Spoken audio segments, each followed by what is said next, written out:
Hello, lads, ladies, gents, ladettes, whoever, whatever. Welcome back to another interview. Today, joining me, I have Snaps, or Snap Z, or the sexiest senor that ever did be. Oh, Now, snap, motherfuckers, this is ooh. So, Snap is not just a gaming streamer, not just an epic gamer. He also has, a partner, a woman. Like, holy shit. like a real one. Yeah, like, she exists. Like, I know. boys, pack it up. Like, we've got We someone to aspire to be. I heard it in the oldest legends. In the tomes of the old man. But not only all that, but Snap also does music. So we're actually going to start off with Snap's music stuff in this interview. However, Snap, can you tell everyone where they can find you? Yeah, so I'm the same place everywhere: Twitter, Instagram, Twitch, SnapZ with 2 P's and an underscore. PP. Easy peasy. Double PP. Yeah, double PP. Now, one thing I wanted to quickly ask real quick, because I don't do TikTok at all, because I am mentally too old for that shit. My brain doesn't get it. I've only just started doing YouTube Shorts, which are just videos of a cat. So when it comes to TikTok, I know you've been uploading a lot of your music there. What kind of got you to do that? Just like I spend a lot of time on TikTok, really. I had all these projects that I hadn't really done anything with. They just I'd started them and put them away. And TikTok being such a, like, you have like YouTube, and I felt like YouTube was really exclusive. Obviously I didn't want to live stream it, otherwise I would have. TikTok was easy, just put it up, and then they had the little edity thing in there, so I could do all the put things together in there instead of having to have all the software to do this and that and that. I could just do it all within TikTok. And also, one of the big reasons why I put up on TikTok is because I found out I could upload from my PC. So, Yeah. it showed me a button, and I pushed the button, and I was like, oh, the pretty well, button does the pretty thing. yeah. And yeah, that's why I started putting it up there. And it was just an easier place. Yeah, it's just easy in general. I feel like even though it's not, like, in here, it feels like putting it up other places is a little exclusive. Yeah. For what I wanted to do. Yeah, I feel like every different platform has its specific audience, and YouTube is definitely really hard to get the music side of viewers, because everyone's taste is so different. When you got 2 billion odd users on YouTube, good luck finding someone that's after your specific music. Yeah, and also another thing is people with their videos, like, when you see you don't really use TikTok much. If you go on TikTok, there's a little button. I think it's in the bottom right, the bottom left, which is the sound, basically the sound that's playing. So whatever you upload, there's a little sound section for it. And my hope was that I'd put up like these epic music tracks, and then all these people that do these big, wild, actiony kind of things, that they'd hear the sound and they'd use it in their video. But they didn't. But it was still worth a shot. Yeah, it was still an idea. Yeah. So when it comes to obviously getting your music out there, as you said, TikTok's been a lot more easy mentally to convince yourself to do.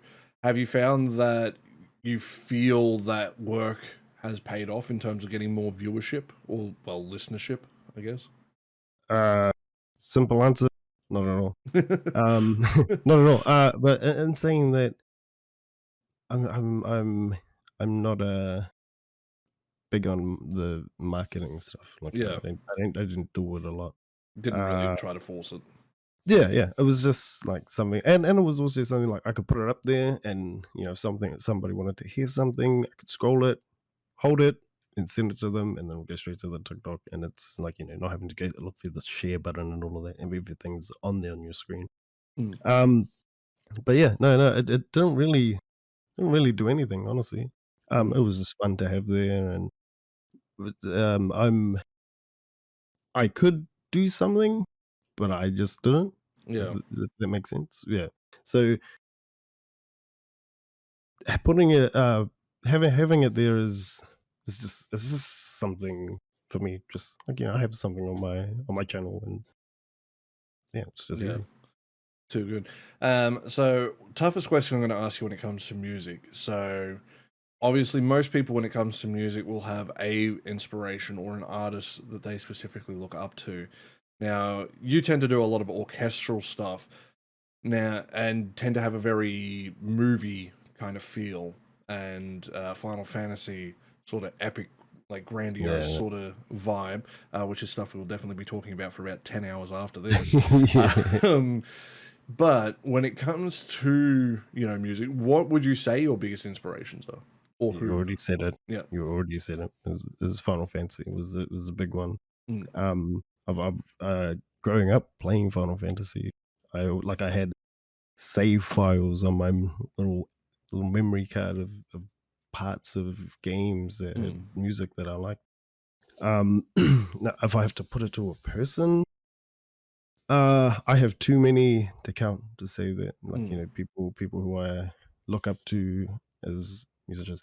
But if there's one person I had to say that motivated me to start, it's a guy called Alex McCullough on YouTube, mm. and I followed his channel, and he had a what's was it, Final Fantasy 8, The Landing. Yeah. I heard his version of Final Fantasy 8, The Landing, and I followed him, and he was like, this little person who didn't really have anything. But then he started uploading tutorials and on how because he worked in the trailer music uh, industry. Mm, And yeah, I watched his tutorials, and I downloaded a demo of Fruity Loops and started messing around with that, just doing the stuff that I learned from him. And then I also had the chance to have a few conversations, brief conversations, conversation. Got to talk to him and kind of dig into his brain a little bit. And mm, that's the one person I'd say that inspired me to start. mm. And then, of course, you have uh, other, like, your Hans Zimmers Yeah. and all of those. Uh, our number one Final Fantasy composer ever. Yeah. Whose name I can't Uh, pronounce because I am terrible at pronouncing names, let alone Japanese names. So you take what you no, get.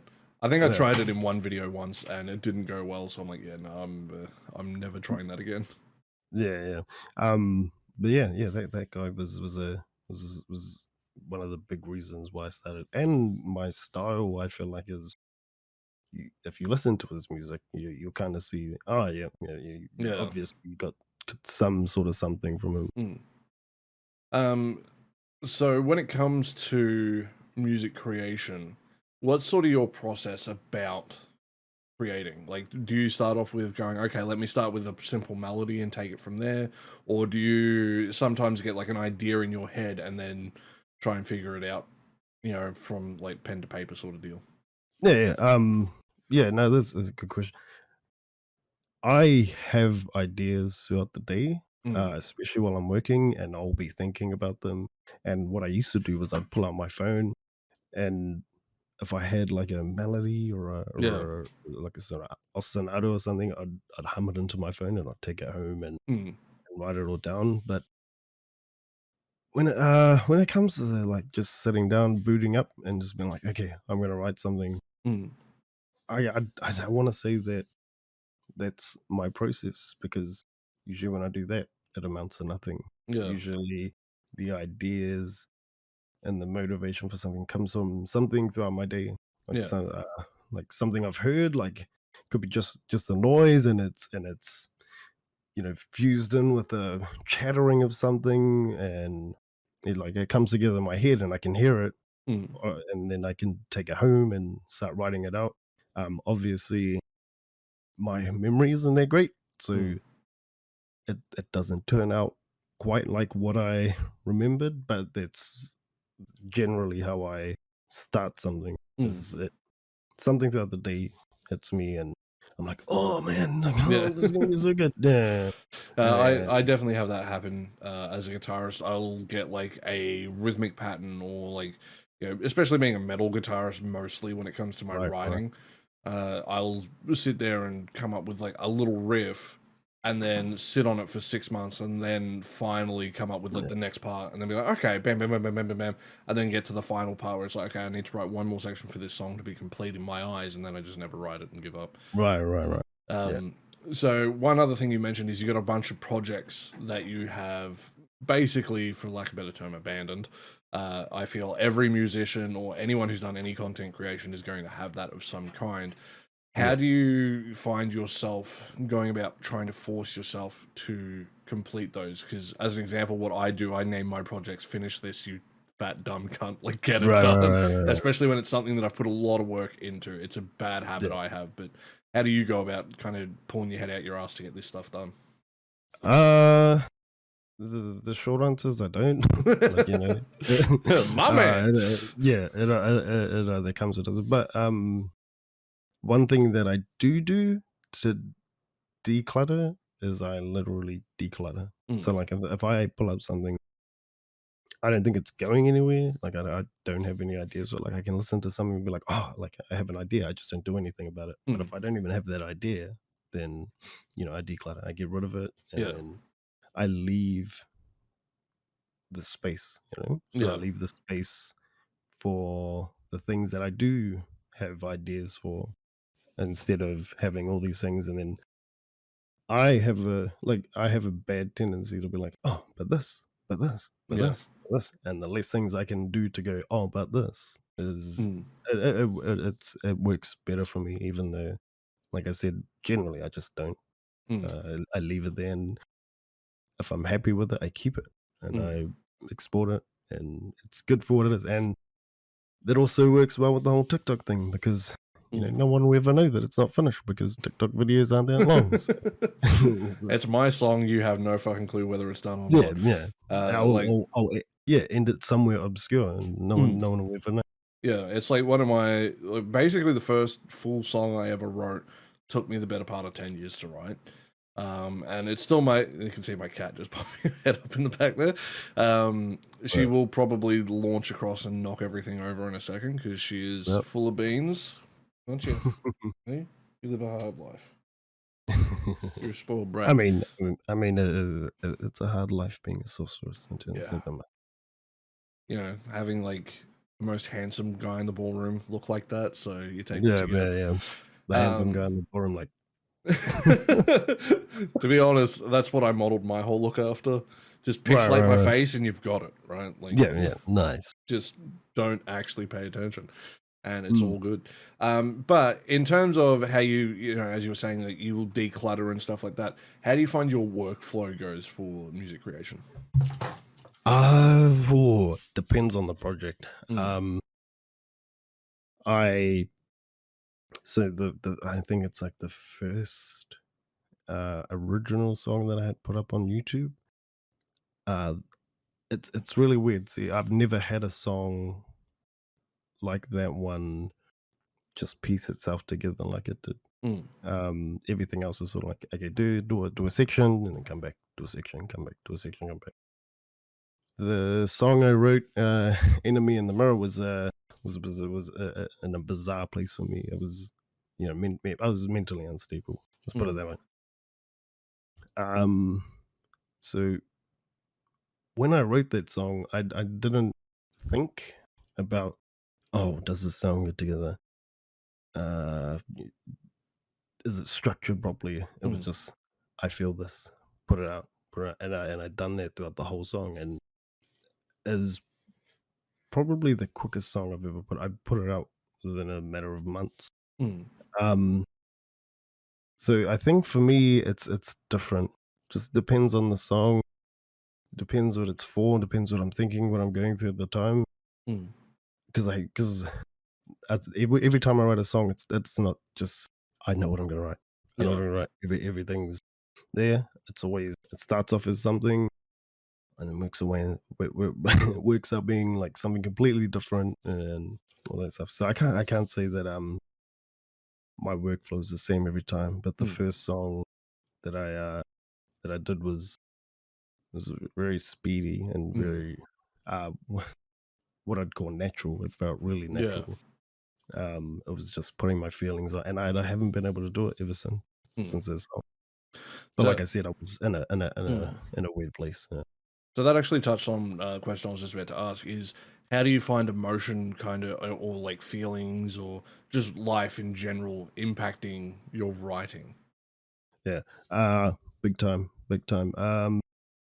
Probably not in the sense that you'd think. Like, yeah, happy isn't gonna make me write faster. Yeah. Um, it could be sad. Like, I could be being sad, and it just comes down to what I said before. If it feels natural, Yeah. if the emotion is is being well, sorry, if the sound is being honest to the emotion, Mm. then it flows itself. But Mm. if I'm like, just oh, what note would go with this note, and what note would go with Yeah. this, and what's a good harmony here? Generally, for me, it doesn't work out. Just especially because I don't have that what do you call it?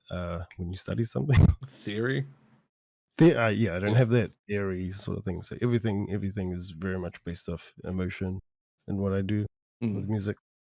So kind of last question I want to ask when it comes to music creation, can you not stand on the microphone, you little shit?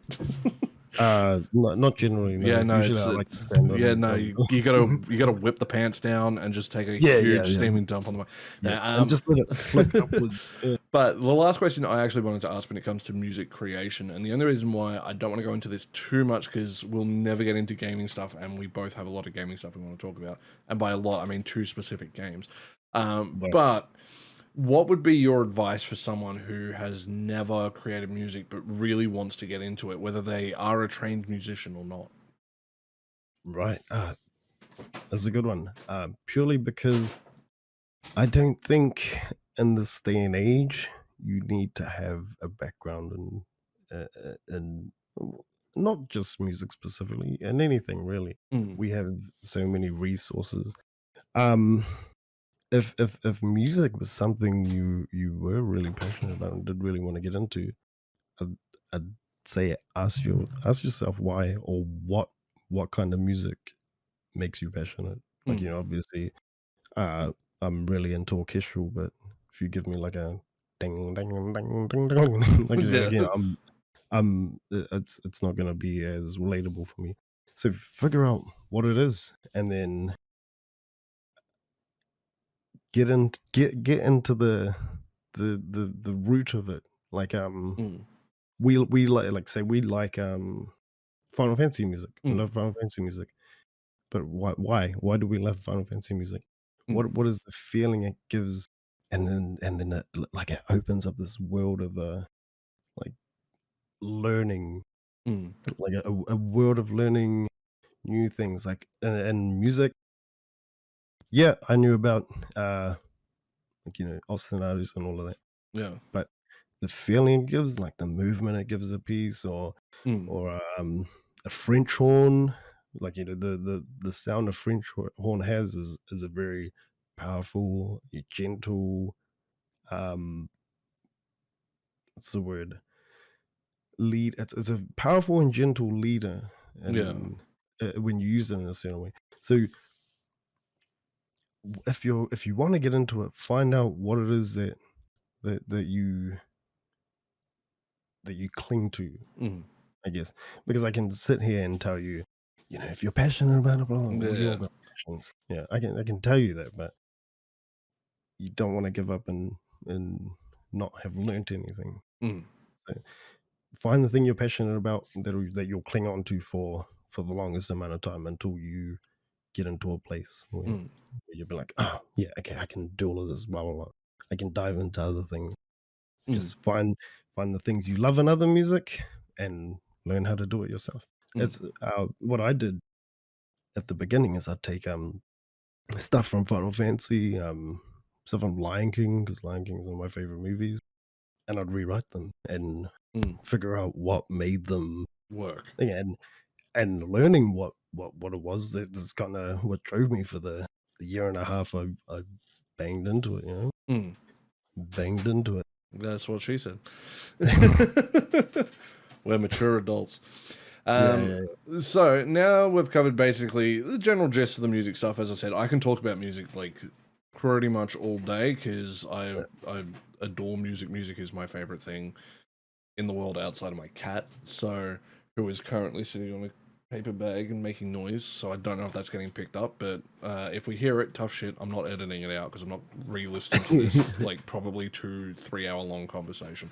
Right. So now when it comes to content as well, as you said, you've been streaming. Typically, you tend to do a lot more streaming than, say, YouTube stuff. Even though you do have a couple YouTube videos up by your own admission. When it came to streaming, what kind of got you started in that?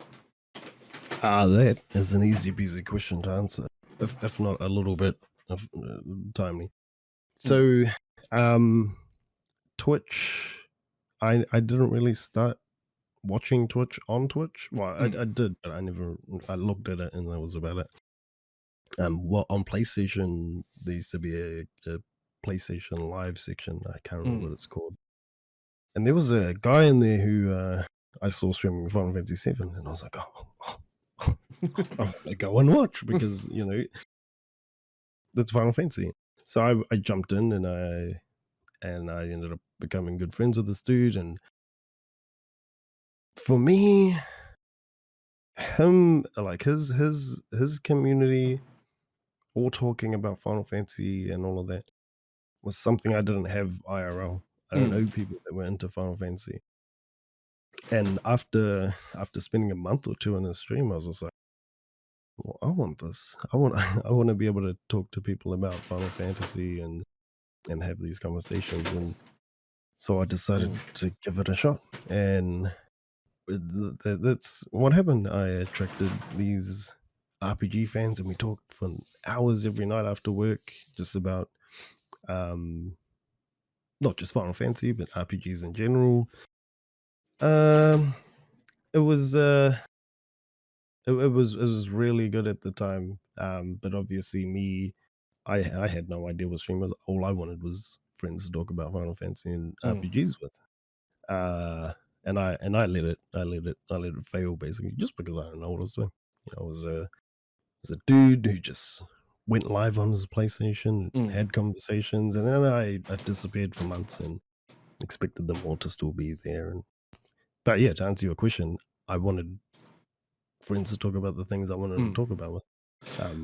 Which was annoying because, like I said, I didn't have friends to talk to in real life about the stuff until I started Twitch. And then all of a sudden, all these friends that I talk to every day, oh yeah, no, I love Final Fantasy. Are you serious? Motherfucker. I'd be ready to smack a bitch. Final Fantasy VII Remake got announced and I was crying by myself. Meanwhile, I'm like, Cloud's still a bitch. I don't care what anyone says. Yeah. No, I am. Well, actually, you already know. My favorite is Final Fantasy VIII. It's the only one that matters. Anyone who says otherwise can catch these hands. Exactly. Now, I want to quickly point out how you said how you had no one to talk to about, especially in this case, we can talk about it as quote unquote a passion. And this is a very, very good point I want to actually touch on. And this is why streaming and content creation is actually really great. So I don't hide it. I am a StarCraft nerd out the arse. I play thousands of hours of that fucking game. So much so I used to stay up till 2-3 in the morning on work days when I'd have to be up at like 5-6 in the morning, literally to watch the Korean tournaments. And then I would sleep for like 2 hours, get up, go to work, come home, and then just crash. Because I was like, no, I only care about this. And I have made so many amazing friends through that. I'm still friends with several of the people I originally was friends with, all the way back in the day. However, as you said, time happens and, sometimes you got to take a break, whether it's for your mental health, whether it's for real life stuff that you've got to deal with, family, friends, things like that. And then obviously that audience can disappear.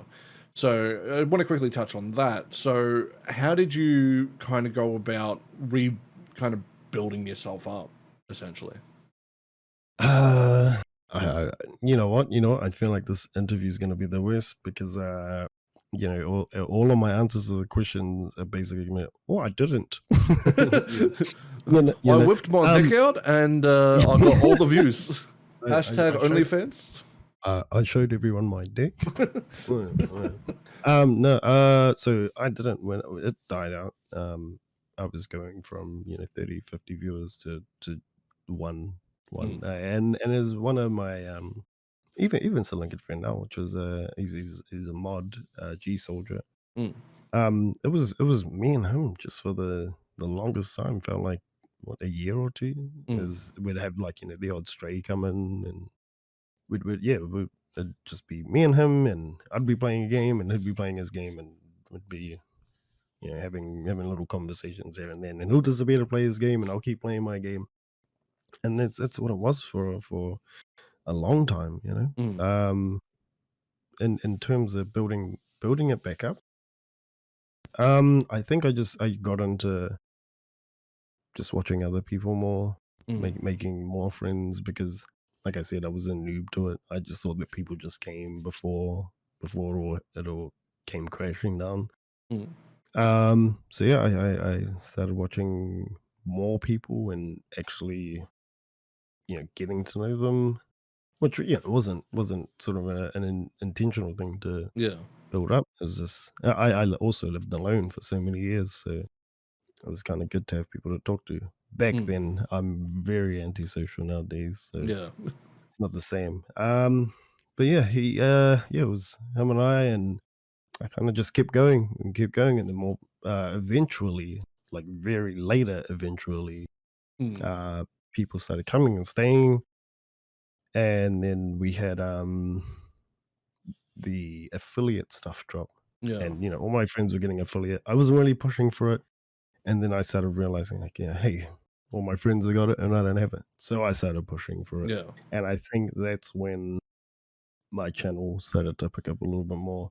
I will admit right now that I cheated my affiliate because I also streamed a game called Dying Light, which I knew I had a community for. Yeah. When I decided to go for affiliate, that's where I went. Yeah. And the viewership came back up. I got my affiliate. As soon as I got my affiliate, boom, straight back off. And I'll admit that 100% now, and I've admitted it before Yeah. that I Look, very don't hate much the cheated. player, hate the game. It's the game's fault. Exactly. Yeah. Um, I just was sick of being the only one who didn't have it. So, yeah. and No, yeah, I get you. I did a very similar thing. All my friends were getting it, and I still to this day I'm annoyed at myself for being like, oh, I want what other people have at the yeah, time because I've been streaming for the better part of 9 years at this point, just after Twitch started. So I've been around through all the bullshit that Twitch has done, and then when the affiliate yeah. came out, I'm like, okay, this is a cool concept. Granted, when you look into it, it's it comes down to you as an individual whether it's for you. I got rid of affiliate for a reason.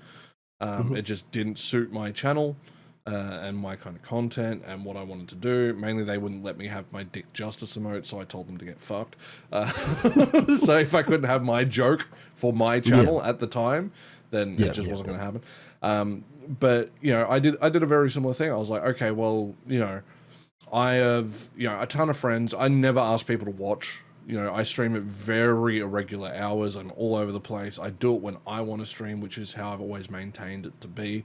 To be honest, I think that's how you should do it if you want to enjoy streaming. If you want to grow as a streamer, that's where you stick to your schedule. You do all your, like, as you said, you pick your game, you know what's going to get you views, you do that.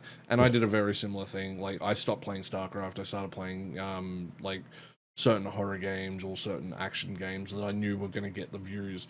Whereas now it's like, okay, I'm pretty much just going to play Diablo and StarCraft, and that's about it. Except for Diablo Immortal, they can go fucking die. Suck a dick. Now, one thing we touched on, I joked at the very start how, you met a very special lady, a wonderful individual who we love dearly in our little community. Snow, so how did you guys actually kind of meet? I've always wanted to ask this question. Yeah. Your last interview with Clint was actually I was streaming. I don't know what I was streaming for, but I was streaming, and Clint had actually popped in, and he's like, "Hey man, want to do some Twitch things. I was like, Mm. oh yeah. And then he took off for like a couple of hours, and I was like, Motherfucker. yeah. But then you know, he came back. I think he had to go. He said he had to go do something, but I didn't see that till later. Yeah. And then so him and I, we streamed together, and he was she is a she. Yeah. It's still real. The legends are still true. Yes, it is a woman.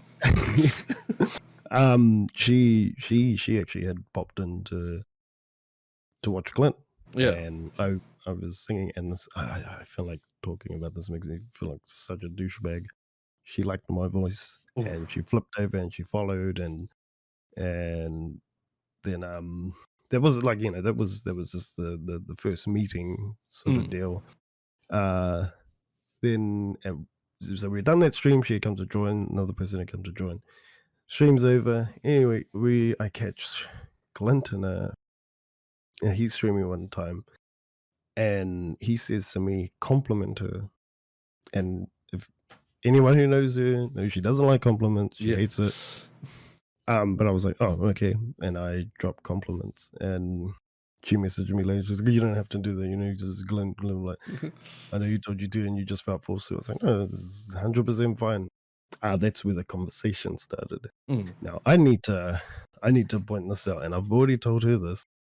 When she came in being really you know, being really nice, saying these nice things about my voice, I hated it. Yeah, I hated it completely. I was like, because like I'm a and I'm comfortable telling you this because I've already told her multiple times, so it's all good. I am a gamer. You know? I'm not a singer. I don't sing. You know? Yeah. So I hated it. I liked the singing part. I felt like I was getting praised for something that I just don't really do. I game. That's what I do. Come compliment my gameplay, you know? I won't, because I beat you at everything. Just he's walking out. He's running away, boys. Sorry, I just I had to throw it in because I'm not gonna really have time to do it otherwise. Yeah, I just gotta be a dick once. Yeah. I mean, I like being a dick all the time. So, yeah. You know, but yeah, that's one thing that it's weird to think about now. You know, now being in a relationship with her. I don't like it. She was nice to me. What the fuck? Yeah. Who does that? But I tell her even now, like, I'm a gamer. I don't sing. Like, I sing, but like, you know, not seriously. I want a game. That's what I want to do. Yeah. Awesome. I've always wanted to ask that just because, like, I knew you guys got along, but like, you know, I don't know the behind the scenes. I only see the surface level, like, oh, you know, we just so happen to either be in your stream or in her stream or in, you know, Glenn's stream or whoever's. You know, and you know, she's one of those people who has a great rapport with pretty much everyone because she's, you know, she's the biggest sweetheart on the planet, to be honest. Let's be real. This hashtag real life Disney princess. Yeah, straight up. If you've never met Snow, I'm going to put her channel down below. I'm trying to get her on as well, but she never replied to me what time. So I'm going to have to harass her with cat pictures and be like, oi, cunt. Like, we got shit to do. You know, I want to talk about some of the stuff you've been doing with her content, even though she hasn't really been doing as much of late. But you know. Actually, on that note, just keep your eyes peeled. She may or may not have some things coming that are probably not Twitch related, but YouTube, more content, the better. Because I know she's been working on music stuff as well, which has been awesome to see. So, as I said, I'm trying to get everyone from all different walks of life, different content.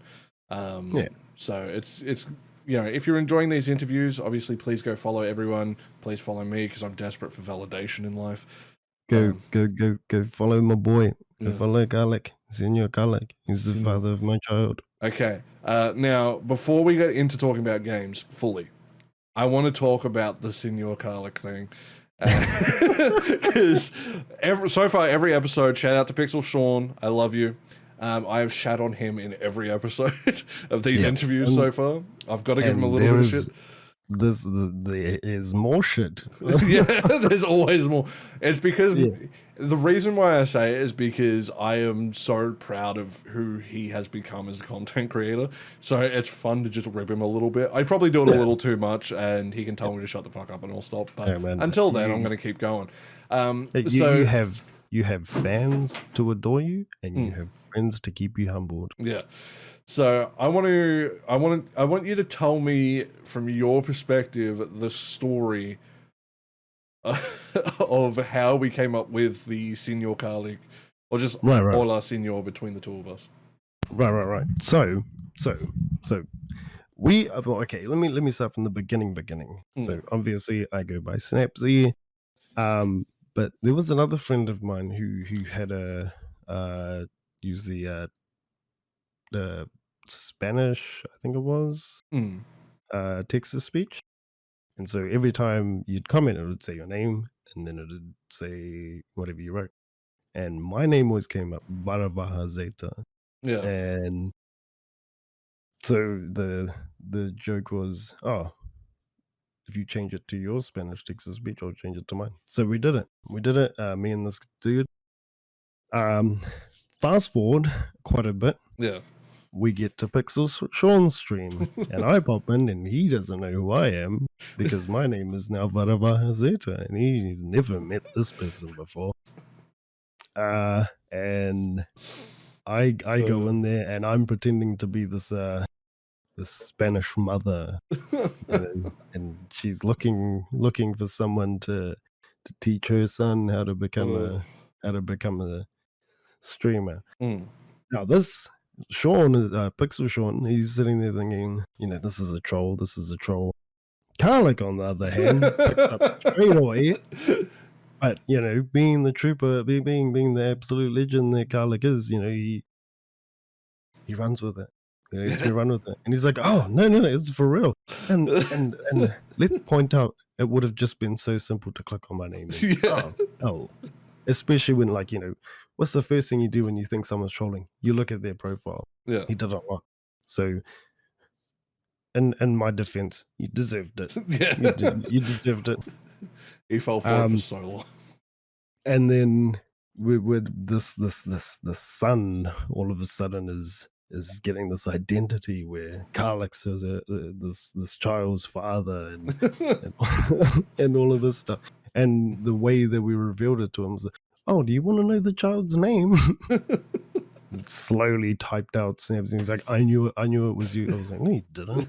Like, you did at the start, and then you started to genuinely think that I was some Spanish mother looking to get his son into streaming. Yeah, that's because I don't bullshit with him that often. I'll take the piss, but I'm usually the honest one, and that's why whenever I pull these jokes with people, it always fucking works.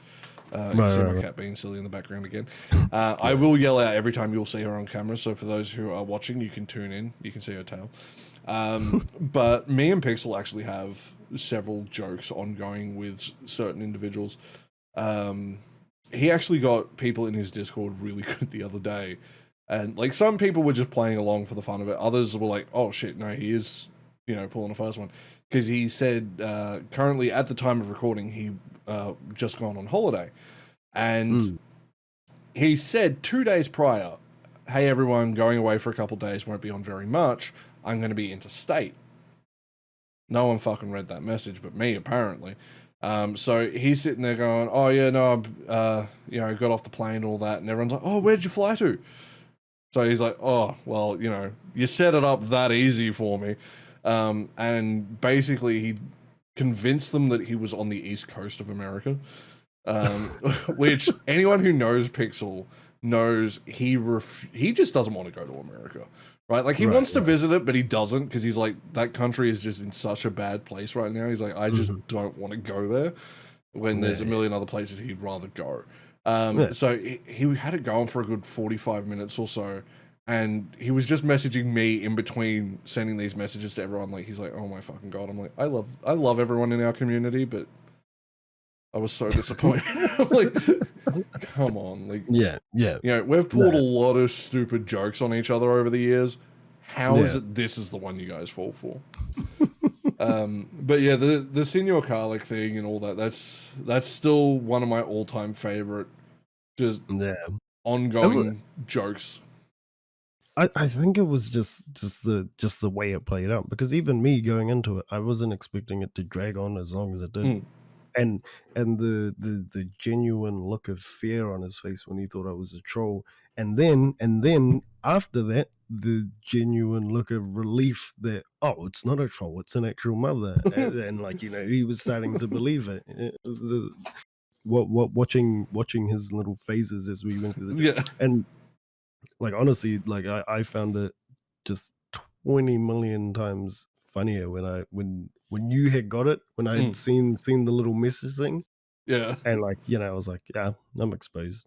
And then I was like, no, he's playing along with it. Yeah. Oh, let's do it. It's honestly the best way to do it. So the reason why I wanted to bring that story up, not just because one, it's a great story to tell, and it was still one of the funniest fucking things in my mind, is solely learn to not take shit so seriously when it comes to content creation. So you're someone who enjoys, having a bit of a laugh, playing a little bit of a joke, nothing too serious. So when it comes to content creation, if you are one of those people who get butthurt at everything, look, probably not the space to be in. Just because you're online. As I said in the interview with Glint, you are going to cop a lot of shit from a lot of people. You're going to have people say awful things, and even me, the whitest man alive, has had racial slurs and shit thrown at me. Right, like it's gonna happen. Now, granted, I personally don't give a shit because I have heard it all before. It's just another day to me, but it's one thing to definitely watch out for. Now, the only reason I wanted to bring that up is obviously you are from New Zealand. The I'd say twin brother of Australia. To me, now that our countries are actually, we have a decent prime minister, get fucked, liberals. Well, I would say just like not even twins, just like siblings in general. Yeah, like we just, where now I can give you shit, you can give me shit, but if anyone outside the relationship does it, you're fucked. But the reason why I bring it up is since the relationship's actually kind of started to repair somewhat. Given your years of doing content creation, have you ever like run into dickheads trying to pick a fight? Yeah. And honestly, and I know this might not offend people, but people might be like, well, good on you for being. I loved it. I loved it when people came, because quite honestly, I don't care what people think. Like, like if it's someone I don't know, like, get fucked, really. You can say what you want. I had some person when I used to stream Final Fantasy 14, come in, and the first thing they had said was, what did it hurt? And I clicked straight away what they're going to say, something about, oh, when you were a girl or something, like, when you got your sex change. I clicked straight away and I played the shit out of it. Like, I played the living shit out of it. I said, no, come back. You don't have to run away. You don't know. I don't know you. You don't offend me. And my vision, you don't exist as a person. You're just text on my screen. You know? And so I played it and I loved it. Honestly, I'll be honest about that. I love doing people try to come in and troll, and I say it even now. Sometimes when I'm live, people bring up trolls, and I'm like, I miss them. Honestly, I miss being able to fuck with them, because they want a reaction, and I want a content, and I usually win because the reaction they want, they don't get. Yeah, awesome. So, as I said in the interview with Glenn, I know I'm taking away from talking about Kingdom Hearts and that, but as I said, we both know we're going to end up talking about this shit forever, so I'm trying to leave it as late as possible. But I said in the interview with Glint, and as I just said before, the reason why I want to bring these up is because everyone, when it comes to the online space, understand you will cop some shit, and it's important to kind of learn how to deal with that if you want to continue to do it, because as Glint said, if it was him when he was 17, probably would have just ran off, wouldn't have come Yeah. back, and, mentally just wasn't able to deal with it. Whereas now, as a full grown man, he's like, yeah, look, I've heard it all before, don't care. Yeah. And as you said, to you, it's like, okay, well, this is easy bait, like I can just, turn it on them super simply by, just not giving a shit. It's irrelevant. Yeah. It doesn't matter to me. It's just, as you said, text on a screen. It doesn't impact my life, because as soon as I turn off this computer, that motherfucker, he's not in my life. As far as I'm concerned, they don't exist. It's a very what's the cat in the box thing? Either they're there or they're not. But I don't get what happens to the cat in this scenario. Yeah. All right, so time to talk about the elephant in the room, and that is Final Fantasy VIII and Kingdom Hearts. Now, before we full on get into those, the question I have asked everyone so far: what are your top 5 favorite games? Obviously, those 2 are in there. Yeah. But what are 2 other ones? Sorry, 3 other ones. You can give honorable mentions as well. Yeah. So I guess I'll start from my favorite, which is Kingdom Hearts 2. It's right at the top every time. Geez, what's the name of the game? There's it's a you know what? I'm not going to add it to this list because I'm not going to remember what the name of it. But it was like this was a PS1 game, and it was like sort of like an arena thing, and you gotta fight each other. But it's like I'm never going to remember. But it was a really good game, and as a child. Super Mario World. Yep. Super Mario World. I wouldn't say it's my second favorite game, but I have to put it on my top 5. Final Fantasy VIII. You already know that. I don't know if a lot of people know about this one, but Legend of Dragoon is a really, really, really good game, and I honestly it deserves so much more recognition than it gets, because people get all like giddy about Final Fantasy VII. Legend of Dragoon plays like Final Fantasy VII, or like aesthetically looks and feels, when you move around, feels like Final Fantasy VII, just in a proper fantasy world. Not a steampunky kind of not that I just like Final Fantasy VII. I just Final Fantasy. It's fantasy, medieval stuff. Yeah. For a 5th game, coming back to it, I like, maybe this wouldn't have been here a few months ago, but Ni no Kuni, I started playing it again. Not necessarily because of the gameplay. The gameplay is good, but it is very slow. The story and the music gets me every time. Yeah. I've been streaming it like the last week, and I cannot stop myself from sorry. No, you're good. Put my mic on. Oh no, like we already checked. Yeah. I made sure. Yeah, and so I want to put Ni no Kuni up there, just one, because it's relevant now with the MMO being out and stuff. Yeah. But man, the story, as simple as it seems, and as kiddish and childish as the game looks, the story is so mature for what it is. And Mr. Drippy is the biggest savage in the world. Mr. Drippy is honestly, Drippy's the only reason that I'm playing it in English, because Drippy in English, he does not give a shit. Yeah, you can't beat him in English, and even like now on stream, like it's like Snow, and there's someone else that like in it. It's just in it. It's just a thing now. I will never get over when I first played Ni no Kuni. Just your mum died, get over it, let's go. Like, fucking hell, dude, chill. Yeah. He just doesn't give a fuck. He's like, well, guess what? Life goes on, son. Like, you don't know me. The only thing you know about me is that I'm a stuffed fucking doll. All of a sudden, you say, fuck your mum.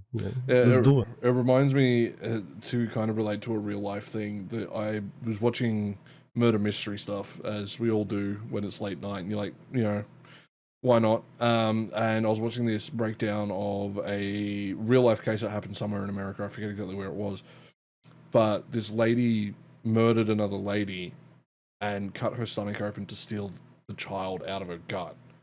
And what got me wasn't all that shit. Someone in the newspaper called her the womb raider, and I lost it. I'm like, how could you think of something so fucked up that quick? That was fucking brilliant. Like, that is the best dark humor joke I think I have ever heard in my fucking life. No. Like, I think that is so fucked. You know, like, oh my god, you just go through all these horrific details, all this awful shit that's happened, and then you just hear, oh yeah, someone in the newspaper dubbed them this. Whoever that person is, I want to simultaneously beat the shit out of them and shake their hand.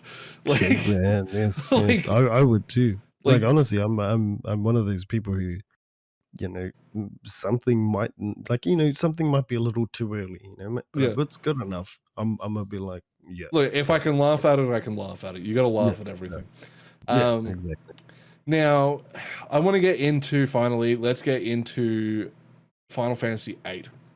And I want to start with Final Fantasy VIII because I'm assuming you probably played that before you played Kingdom Hearts. Logically, because, 1998 versus what, like 2001? One, I think, yeah. Yeah. So, what's your history with Final Fantasy VIII? My history with Final Fantasy VIII? So when I first played it, I didn't actually own it. It was another friend who let me borrow it. And that was only because before then he had also let me borrow Final Fantasy VII, and that was kind of like what introduced me completely into RPGs, because I saw it and I was like, this looks boring. Yeah. You know, and he'd stayed for the weekend, and by the end of the weekend I was like, leave it, go home, leave it. I want to play it. And then after I finished, he's like, well, you need to try it. So he let me borrow Final Fantasy VIII. And I think the initial the thing that made me get really excited about it was they look real. Yeah. they look real. They don't look little. They don't look like Q-tips like they do in 7. Yeah. And I was like, oh my god. And like I obviously had spent a weekend playing it, and it was just everything was real. Like everything looked real. It's real for the time. You know? Yeah, people are going to remember back in the day we did not have what we have now, where you have hyper realistic graphics. We had 10 polygons per character at best. Yeah. If you think the Final Fantasy VIII remaster was bad, the original remaster, well, come now, you're gonna just the reference we made earlier, the little skull voice. Yeah. But yeah, I think for me it just looked real, and I was just like, whoa, and there's everything after that, you know, was oh my god, look at him, oh, you can push the trigger and it'll make you do a critical hit. Which I could never time to this day. Like I feel like I get it, right? Like especially when the bar's flying across. I hit the button and it's like, yeah, you did it. I'm like, I don't feel like I did. It just I don't feel. That's the one criticism I have with the entire combat system, in my opinion, is just that it's not the draw system. I actually love the draw system. I like the micromanagement side of it. Compared to especially other Final Fantasies. Like everyone's like, oh, 7's the best. I'm like, the reason why I don't like 7 is because it's like, oh, here, have Cure +3. Bam, you just have that. Yeah. I'm like, I don't feel like I own shit in 7, whereas 8, like, you work for everything you get. And if you know what you're doing, first time you play the game, you're going to be shit house at it. You're probably going to hate it. It's a game that ages really well. Yeah. Let me ask you this. Your first playthrough, did you train your character? Did you level your characters, I should say? Somewhat. I remember getting up to the point where you've got to fly Ragnarok into like that tower thing, and you got to fight Rujin and that.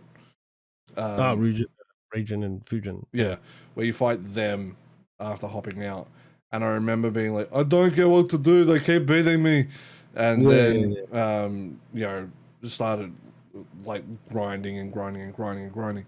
And I'd start being able to take one of them out, but I never really understood the magic system because I was like fucking 10. Yeah. You know, Yeah, I'm like, I don't get this shit. And then as Right. I got older, like I came back like a year or two later because I still loved the game regardless, even if I never got past that point as a kid. And then, you know, by the time I was like 11, 12, I'm like, oh, that's how the magic system works. I'm fucking stupid. And then, you know, got through it. And basically it got to the point now where usually when I play, I it's like Kingdom Hearts, you know, I want to get through it as lower level as possible. Mhm. Because, you know, if you sit there and grind, it's like, yeah, certain aspects might be easier, but, you know, the game's not really designed around that fully, you know. The balance I, isn't there. I just asked the question because of the whole scaling thing. Yeah. My first playing it, like your first playthrough, maybe even your first couple or first few playthroughs, you know, if you spend any time grinding and you don't understand the junction system, you're fucked going through the rest of the game. Yeah. Like you could get away with it staying at a low level, but anyone who plays any RPGs, if you feel like you're too low level, you're gonna go and train. Or when you were younger. Now I don't because I'm a badass. God, Yeah. But like the whole scaling system. If you even now, like when I play at low level and I keep scroll low health and I just Renzokuken my way all the way to Yeah. the end. You know, that's because as long as you're low level, everything's scaled to scroll. Yeah. And because like and like I was saying before, if you don't understand the junction system, you can't get screwed. Yeah. You can stay at low level, and as long as you understand what you're doing when you're junctioning, the game is a piece of piss. But Yeah. of course, you have to understand it. If you don't understand it, then you're probably gonna put sleep magic on your strength score or something. Or not even junction anything and be like, why am I why have I only got 300 HP? What the hell? Because that reminded me, I think it was JonTron back in the day did a video and he sat there trying to complain about it because he wanted to shit on the game, but then he found footage of someone else playing at the by their first sorceress fight, like when they're doing the parade. So when you're doing like trying to assassinate her. Yeah. He's like, oh, this guy's got like 10 times the health as me, so maybe I'm just shit. I'm like, well, yeah, there it is. Like, you know, a lot of people who shat on that game were just shit at the game. Like, if you understand it, the game is technically brilliant.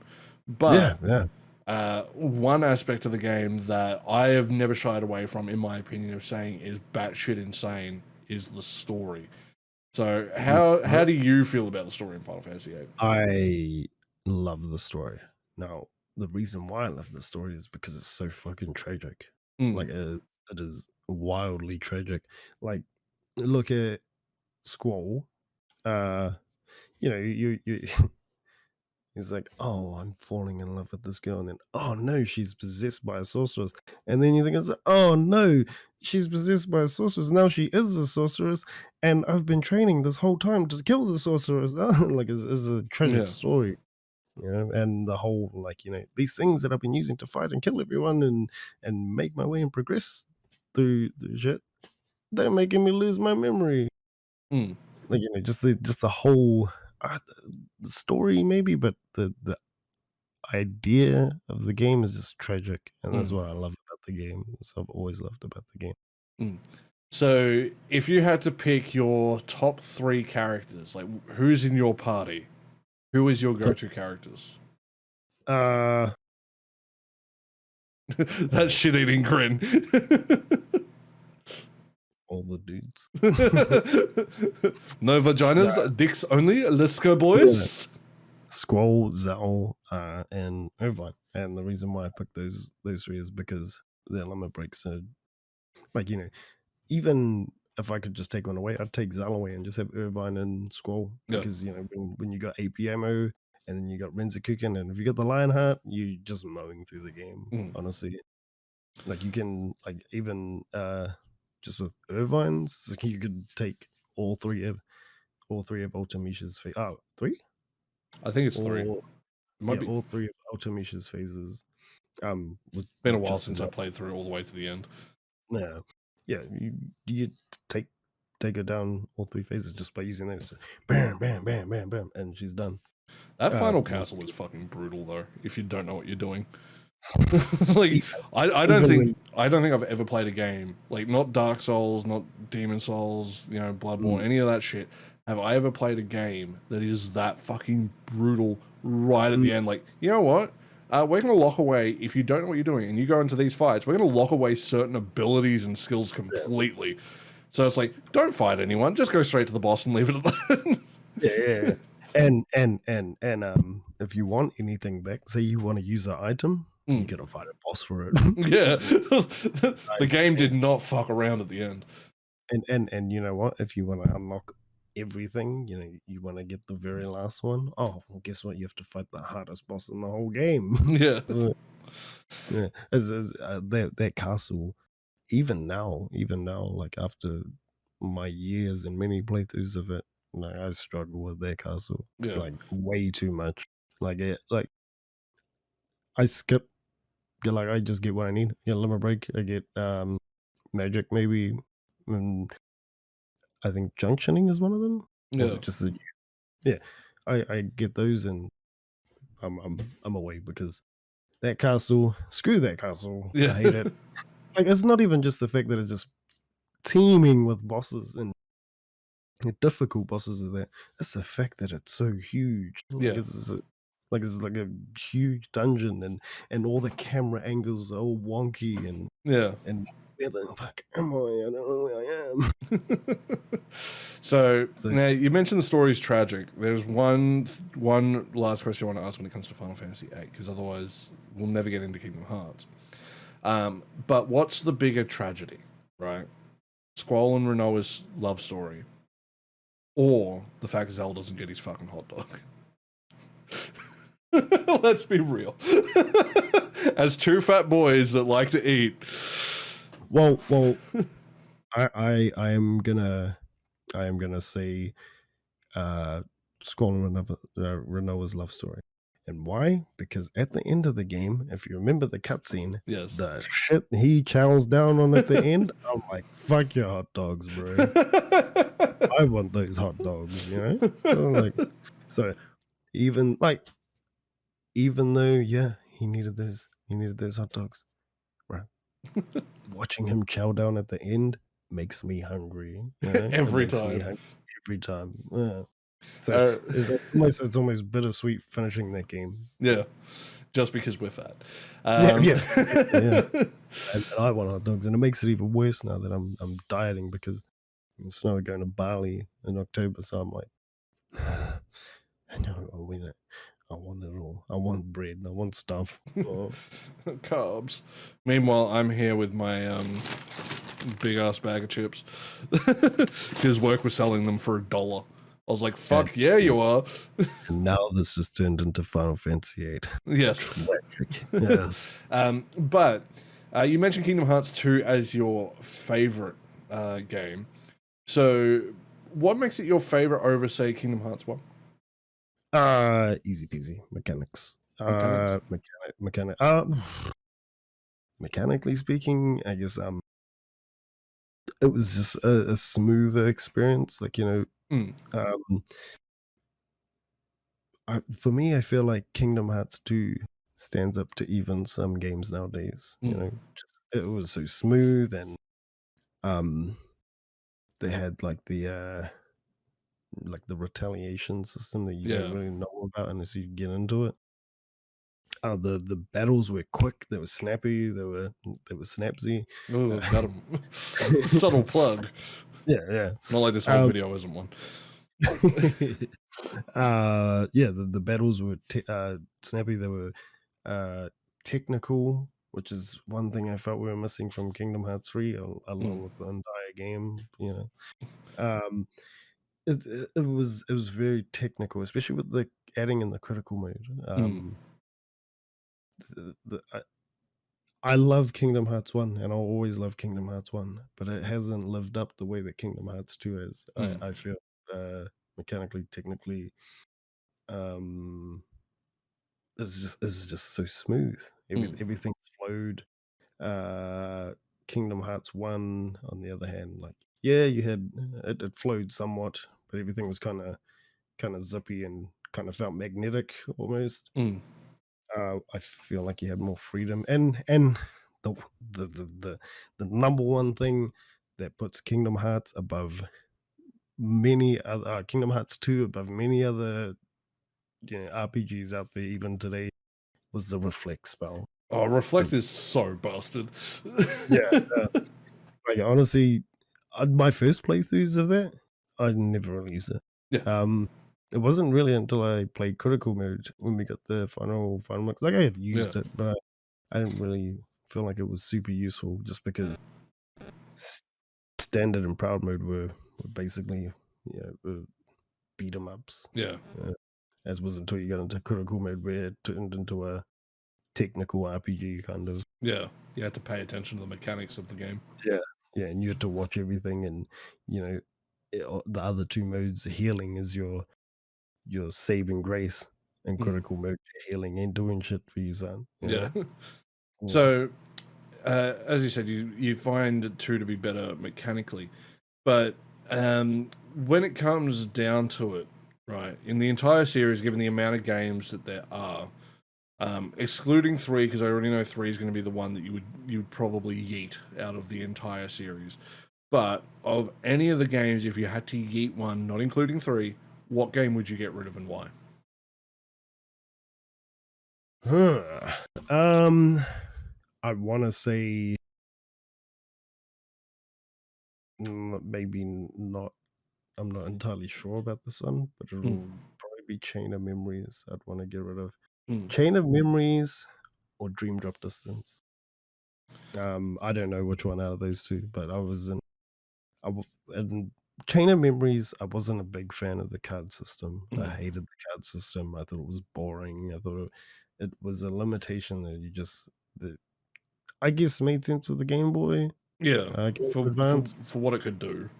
Yeah, so I guess it makes sense in that sense, but I wasn't a fan of it. And Dream Drop Distance, I wasn't a fan of flow motion, and I wasn't a fan of the drop. Mm, Dropping from Riku, and then you got a certain amount of time before you drop back to Sora, and then you get a certain amount of time before you drop back to Riku. That mm, was boring, repetitive. Like it felt like you trying to make progress. Just even when you did make progress, it was like, nah, I gotta go yeah, back in anyway.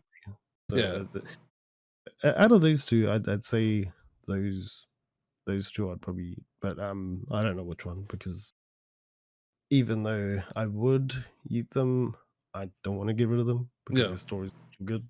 yeah. So, which is why I don't know which one Mm, because as bad as the card system one was in Chain of Memories, the story was mm, really you needed that. yeah. They just needed a better battle system. I think the whole series kind of needs almost a stop. Let's explain the whole story and actually Yeah, make sense of it. Because as two people who have followed it quite extensively over the years, we're pretty aware of the general gist of what's going on, and the whole deal with the organization, the Heartless, the Nobodies, all that crap, and all the stuff going on in the background. Whereas if you're someone who's only played the main games, you're not going to have that in-depth knowledge. You're like, okay, I get it on a surface level, yeah, maybe, but the game does a really piss poor job of honestly yeah. explaining what the fuck's happening. And honestly, speaking of eating games, Mm, like I feel like the whole Kingdom Hearts series as a whole could have been yeeted if they had just done what they done at the end of Kingdom Hearts 3. I don't know why they didn't, but throughout Kingdom Hearts 1, 2, 3, and all the other mm, games, you know, Xehanort was this mass of evilness and mm, darkness and whatever, and he wanted to reset the world and all of this, and he's going through it, and he's about to do it, and he's like, I'm gonna do it, I'm gonna do it, and then Master Ericus comes along, he's like, no, Xehanort, and Xehanort's like, I'm getting daddy. So I'm like, really, really? You've been aiming for it this whole time, and he's like, no, You're like, okay, all right. I honestly, I actually did like the ending, but that part I was just like, What the fuck? that's I didn't get it. I didn't understand. I was like, he just said no, and you're like, okay, Mm. let's forget about all this shit I've been doing over the last trying to kill a little boy and his fucking animal friends. I've never heard him put that way. That got me. It just reminded me of fucking like Sideshow Bob from The Simpsons. Like just Right. you know, failing to kill like a fucking 10-year-old. Like, how bad are you at your job? Yeah, exactly. Yeah. So I asked this question with Final Fantasy VIII as well, and I kind of want you to go through pretty much the whole series if you can, to the best of your ability. What is your history with Kingdom Hearts? Like, what got you into it? What got you hooked? You know, what are some of your favorite characters, favorite moments from the series, and stuff like that? So getting into the game, I actually fell very much in love with the game before I had actually touched it. Mm, A friend of mine had told me about it, and he had a magazine that had Kingdom Hearts stuff in it. And I don't know if they've done it do it here, but we in New Zealand we had what we called a sustained silent reading, or mm. SSR. And I said, "Hey, can I have your magazine?" And I sort of read it because I was like, "It's got Final Fantasy and it's got Disney." Oh. And then I remember seeing the pictures, and like there was a picture of Cloud and Squall. Although Squall had long hair, and his name was Leon. I was like, huh, who's Leon? Huh? Fuck Damn is Leon? Westerners. So I was like, yeah, I had fallen very much in love with the game before I had actually touched it. Um, when I did finally get the chance to play it, we had hired it, and instant love, until Tarzan World, and I was like, how the fuck am I stuck here for 2 weeks? Like, this is fucking 2 weeks climbing these fucking jungle vines. Oh, where the fuck am I? Like, I speedrun that game and I still get lost in that one level. That's the yeah, one level I can never remember. It's like so stupid. I was literally stuck there for 2 weeks. I didn't know what the hell I was meant to do, and because it's like well, at least at the time it was kind of a big world, Mm. and it was a long world. Like there's a lot of backwards and forwards, and like I'd go to one place, and then I'll be like, oh, okay, I gotta go back to the tent. I gotta go back to this place again. I don't even know how I got there. I jumped on some vines and I flicked all over the place, and every time I go to some place, I end up back at the tent. So, Mm. but yeah, yeah, playing it the first time I actually rented it, and yeah, I fell very much more in love with the game. Um, I think when I did first play it, I think I'm pretty sure I remember being a little bit put off at the Colosseum because I was like, I wanna run around the Colosseum and I wanna see things. But then it also ended up becoming one of my favorite places to be was Hercules World, Mm. just doing a Hades Cup and fighting Sephiroth 10,000 times. Fucking hate that What? fight. Sorry, what? Yeah, sorry. What was the other questions you said? So like in terms of like history with the game, like, you know, going through the whole series and also, you know, some of your favorite characters and favorite moments that you can Favorite, recall. favorite characters. You know the favorite character, Leon Daddy, well, Squall Daddy. Yeah, yeah. I think yeah. And going back to Tarzan, one of my favorite memories with Tarzan World was leaving it. Fine, because you're stuck there when you go to the deep jungle for the first time. You can't leave until you finish it. Mm. So leaving deep jungle was like, oh, I did it. Um, Hollow Bastion is actually in the first game. Hollow Bastion is actually one of my, I want to say, favorite worlds besides Nightmare Before Christmas. Yeah. Um, just because the music Oh, the is music in Hollow Bastion is so fucking good. no, it's just like all these different notes all layered on top of each other, and it just moves the way it moves, and it's the melody, like it's all these little uh things that sound like they should be background noise, Mm. but they all make up a melody that we all hear, but really it's like there's a million different notes making up this melody, and I don't know, they do it, and you hear the melody, and it's weird. Yeah, but my favorite characters, yeah, Squall, most definitely. Squall is my favorite, and is always gonna be my favorite. Um, I feel like just all the Final Fantasy characters, like Yeah. Auron. Yeah. Um, who's the wow, what's his name? And I know he's in Kingdom Hearts 3. Uh, the Master of Masters. Oh fuck. The I haven't played 3 in a while, so I can't remember because I mainly play 1 over and over and over and over again. right. Um, Yeah, it's gonna bug me, but it'll come to you. well, I didn't really like him as a member of the organization. Like his I can't remember who his name is, but that was kind of, yeah, he was just kind of a person, and he was there. Zigbar, that's the Yeah. one. He was kind of there, but his character as the Master of Masters, I actually really enjoyed, because he was very much Zigbar in his nature, but he was also very glued on, if that makes sense. He was a puppeteer almost. Yeah. And for me, that's fascinating, just because Zigbar was kind of, whatever. He's Just mid. just another person. But then you see that he's got this other side where he's kind of a big deal. You know? And the what was the name of them? Not the Forces, the founders, whatever they were called. He's basically running the show, and they're just listening to him, and I found that real fascinating. Just, and like I say, I think it's just because he was just such a mediocre character. He was a nothing, but he was something, but he wasn't. And the way he held it I thought was pretty cool. Yeah, it kind of gave that very House of Cards politician sort of vibe, like, you've got the one face you see, and then you see the background. It's like, holy shit, this guy's actually a lot more than you think.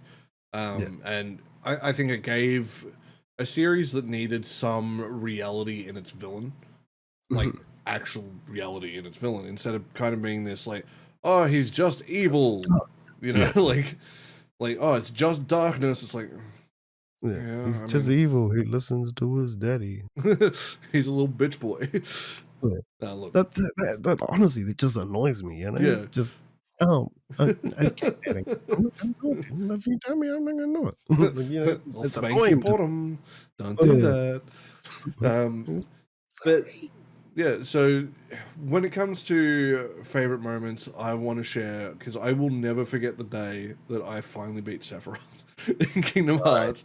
But that day was a very special day. So Kingdom Hearts 2 had just come out. Now, I didn't get Kingdom Hearts early on. I got it relatively late in its life cycle because, as I mentioned in my first interview with Goblin, my family wasn't rich, we weren't poor or anything like that, but I worked with my dad as a concreter for 6 months on weekends when I could, to save up money to buy a PlayStation. Now, granted, I probably could have got it a lot sooner if I wasn't a fat ass being like, I want to get Macca's, shit like that.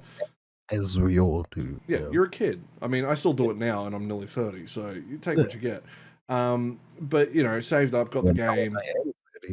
I would have been, I think it would have been about 11 by the time I finally got to play it, 10, 11, around that age. So I think I got about 2 years after it came out or so. And then, 2 dropped, and I was like, holy shit, need to get this. It was the first game I've ever pre-ordered. Pre-ordered it, got it the minute the store opened, even though I was literally the only person there. I'm like, I don't care. I want this game more than anything. I've never been this hyped for a game. I've never been more hyped for a game. Actually, just really quickly, I never knew Kingdom Hearts 2 had dropped. I went to the video store and I was like, To be fair, we don't, I can't speak for New Zealand, but I can speak for Australia. Kingdom Hearts 1, right, was the last time I ever saw a fucking advertisement for a game that wasn't just Call of Duty. Right, That right, was right. the last time. And that was in fucking 2001. Like, 2000. you know, that was a long, long time ago. Yeah, yeah, Like, we just don't get the advertisements down here. And yeah, because we yeah. don't, you know, unless you're like in the online space, you don't know about it. I only knew about it because literally the only thing I would do on the internet at that age was Mm, MSN Messenger my mates from school while we play RuneScape. yeah, yeah. And I would just look up stuff to do with Kingdom Hearts because I was so obsessed with the game. Right, Um, right. but I remember I went to my friend Steely's place. That's just his nickname. I'm not going to give away his actual name. Um, after 2 had dropped, and I'd already played it for 20 hours straight at this point. Went to his place. We played it for like 4 or 5 Good hours job. together. Got up to the point because I was 100% in the game. Every time I play 2, I have to 100% it because I missed one treasure chest, and I'm still pissed off about it to this day. Um, and I could never find it in Mulan's world. I swear it bugged out and just wouldn't give it to me. Was it the one behind the one of the ones in the throne room? No, it was one of the first ones, and Oh, I got it because it was the second one on the entire list. right, right, right. So I'm like, I don't know. I spent a good 10 hours going through that level over and over trying to find it. But anyway, Mm, so I got up to Sephiroth in 2, and for those who don't know, Sephiroth in 2 is way easier than he is in 1, in my opinion. As long as you have a Keyblade with reach in 2, you will beat him.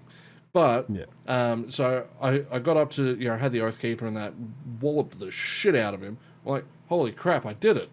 And then my mate's like, well, you beat him in this. You want to see if you can beat him on 1.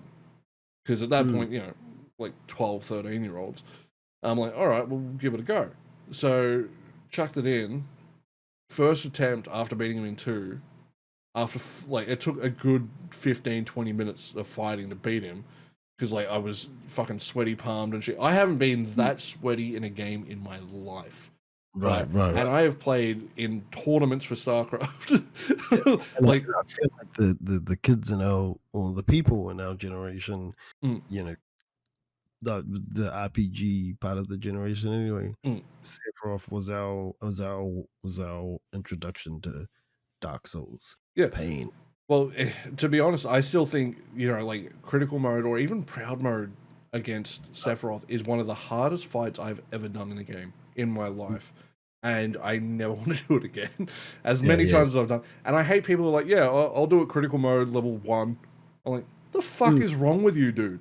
Like, yeah. how? They're like, I don't understand the level 1. Like, oh my god, the amount of hurt I went through playing critical mode Kingdom Hearts 2 and proud mode Kingdom Hearts 1. mm, Oh my god, like hurt, literal hurt, physical pain, you yeah. know? Shit's fucking brutal, but yeah, I remember beating him and we just lost our shit. Because Yeah, my mate, like, he's not a big RPG guy. He was always more of a sports action kind of guy right. when it came to games. But like, he'd play like hack and slashes, like God of War and stuff. We used to play those together a lot. In which, saying that, I tried to play God of War not long ago for the first time in ages. Like original PS2 God of War does not hold up very well in my opinion. Right. Yeah, Whereas Kingdom Hearts, you play original Kingdom Hearts, even 1, that still holds up really fucking well as a hack and even slash. even the PS2 Yeah. versions, like I have my PS2, and I remember years later playing it on my PS2 and being like, oh, It's like still good. yeah, Except 2 is definitely a million times better mechanically than yeah, 1. just like that's just what I love about Kingdom Hearts 2, because let's be real, as much as we enjoy the story of it and all of that, it's too complicated to be the only reason you play Kingdom Hearts. Yeah. Yeah. It's far too complicated. So there has to be something, and it has that something. Mm, It's battle mechanics and all of that kind of stuff. If all else was to fail with the game, I'd play it just for the fights. mm. Even So, now, yeah, so we recently got the announcement of Kingdom Hearts 4, which graphically looks insane to me. I love the way it looks. I know some people like, I don't like the more kind of photorealistic look that it's got in certain aspects, considering what we started with as overly kind of cartoony or anime, as some people like to refer to it. right. Um, What's kind of some of your hopes and desires for 4? Like, regardless of story, in terms of gameplay, worlds, and just stuff that you know. Because if you ignore the story, you can still have a good time. Right.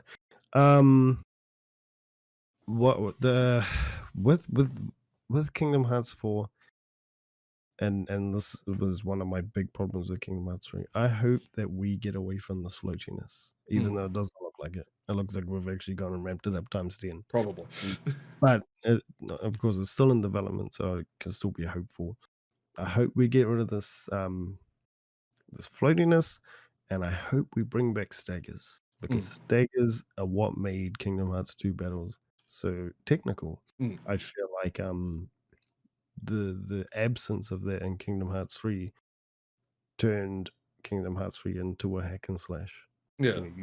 You just X and do a magic spell and get rid of the damned attraction ride. The attraction ride was pretty for a trailer, but that's about it. It didn't really serve its purpose in game. Like I think those would have been cool if you had like a boss. Yeah, and a little set piece, like a little reaction, and then another boss would have like another ride. But having it in just your general gameplay is annoying. Like it's like and they take so long too. Like, yes, they look phenomenal. Like, the animation work on them is brilliant. But yeah, that was the one thing that drove me nuts with 3. Now, I haven't finished 3. I've always maintained it's not because I think it's a bad game. I actually really enjoyed what I have played. But I sold my PS4, so I can't play it anymore. And I'm like, I want to buy it on PC, but they want $90, and I'm like, like, I like it, but I don't like it that much, you know. I'm like, I could probably buy a PS4 for $100, and then I've got that and access to all my other PS4 games that I still have. But anyway, sorry, let you continue. But I want to see the floatiness go away. Now with what I think Kingdom Hearts 4 is gonna be, like in my head, what it is. I hope it turns out to be an open world game, because looking at Kingdom Hearts 3, the world just didn't work. It worked in 1, it worked in 2. I think it didn't work in 3 because the worlds were big, but despite even Traverse Town, like now it's got people walking around and all of this, the game felt empty. As like going into a world, especially on this PS4 gen technology, the worlds would feel more vibrant, and they just felt so bland, and I felt like I was still alone in a world. And when a game like Dark Souls makes you feel like you got more people in there, where it's meant to be barren as all hell. And it feels like more occupied than Kingdom Hearts. Like, it wasn't empty, it just felt empty. Everything felt like you were talking to like the animatronic sort of thing. It's very similar to like a very similar criticism to that of Cyberpunk 2077. Right. Like, I really love that game on a gameplay level. Story level, it's all right. Like, it's not phenomenal. It's not bad. It's just there. But yeah, the game has, like, that's easily one of the biggest problems. There's so many. It's like, you got all these fucking pedestrians everywhere, all these cars driving around. It just feels like they're on a script. They don't feel real to the world.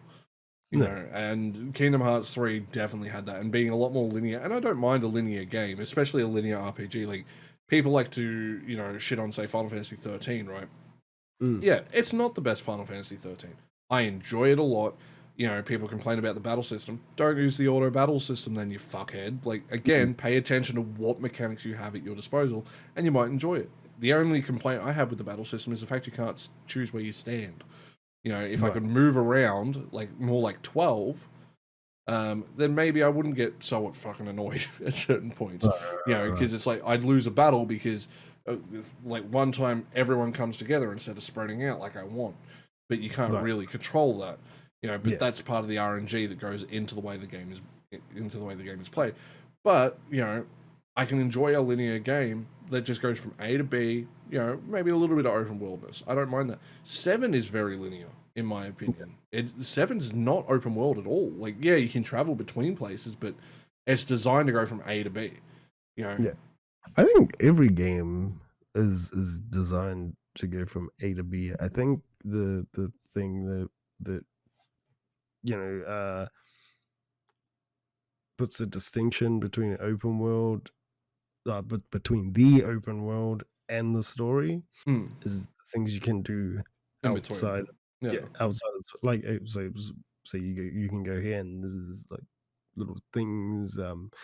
Like Final Fantasy 8, you have the thing with the little what do you call them, the Moombas, Yeah. their little village and stuff, and then you have Odin's temple, and there's all these, and the underwater deep sea laboratory thing. You have all these little things which I think because everything is linear as a story. Every game is linear. You go from here to here. Yeah. Sorry, what were you saying? No, that's all good. But I think that's, as you're saying, it's one of the worst things with Kingdom Hearts 3 is everything feels just scripted. It doesn't feel organic to the world, and I think that's what made Kingdom Hearts 1 especially, and like 2, I think did a better job overall. But I think what makes Kingdom Hearts 1 special, because it was the first one to do it, is what made, like, when you saw Final Fantasy characters interacting with Disney characters. Right. It's like, holy shit, how the fuck would this work? Because you think about it on paper, it's like, that makes no fucking sense, right? You got characters from arguably one of the most tragic series that's ever been made. Like, there is no happy Final Fantasy story. There just isn't. They're all sad stories, right? And then all of a sudden, you got all these Disney characters that are just like, triumphant, start at the bottom, work their way up kind of characters. And it's like, how the fuck would these two interact, right? They're complete polar opposites in terms of like spectrum, and somehow this game just magically did it. And it's one thing I personally hope for 4 is a lot more to do with the Final Fantasy side of things. Now I know obviously it's more of a Disney thing technically these days, like so it's up to Disney to do it. But I think if Disney's got any fucking sense of okay, 3 didn't do too well, was it Remind or whatever it was, the DLC did apparently fix a lot of issues people had. They're like, okay, this DLC is actually really fucking good, but it can't, like, that's not going to make up fully for what 3 was for most hardcore fans as a disappointment, sadly. Especially when that DLC came far too late. Yeah. For me, it was too late. I haven't touched a game since.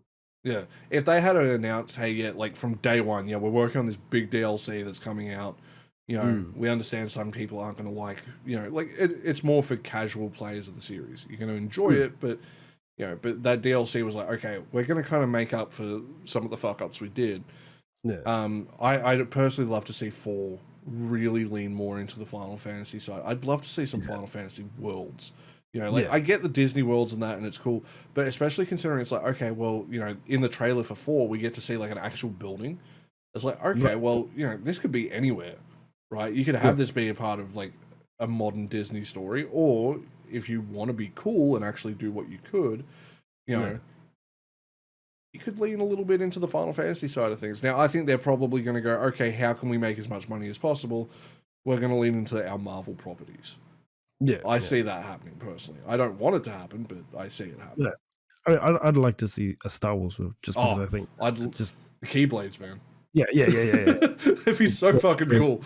The Keyblade, like, honestly, like, I want to see a Star Wars world just because, like, how we have the costume changes sometimes. It'll be cool to see Sora dressed up as a Jedi with a fucking lightsaber Keyblade. And I actually had a friend from work. He drew up he's like, we talked about this before Kingdom Hearts 3 came out. We talked about you know how Star Wars, how Disney owns Star Wars now? Yeah.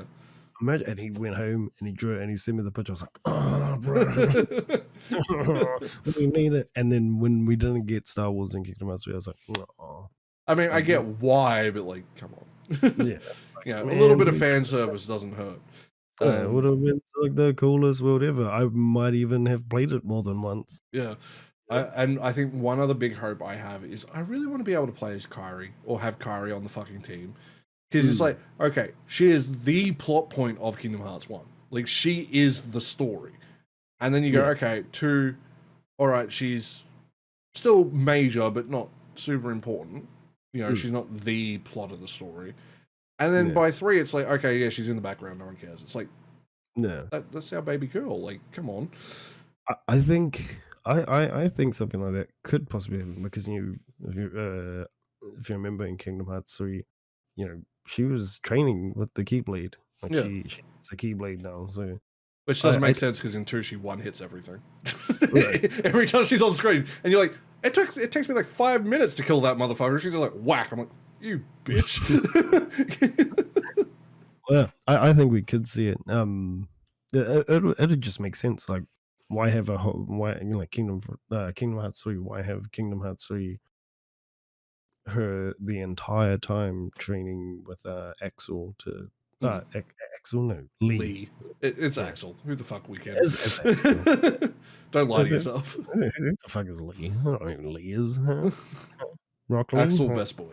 Like straight up. I'll dye my hair red and I'll cosplay as him. Well, I thought he was actually roll it back. He's one of my favorite characters. Yeah. But just because he's a badass dude, but then at the same time he has a heart. He's the most, I think, relatable character in the whole series. Like, it's like he's kind of roped into the organization, kind of stuck having to deal with them because he doesn't really have much of a choice. And then it's like, well, all he wants to do is be with his friend. Like, he doesn't give a shit about anything else. Yeah, he just wants to go and sit on the clock tower and eat his sea salt ice cream, which I think sounds fucking disgusting.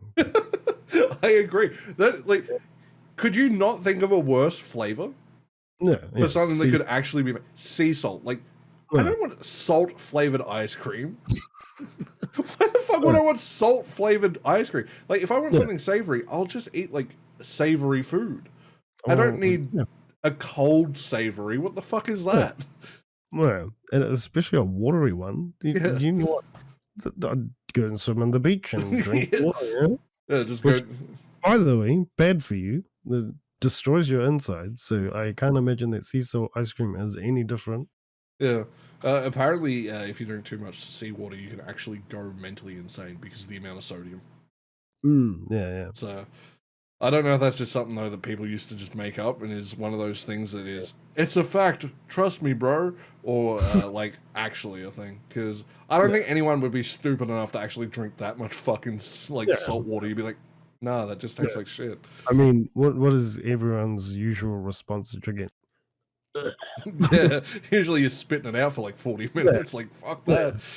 So anyone who drinks enough to go insane was insane before they started drinking the water.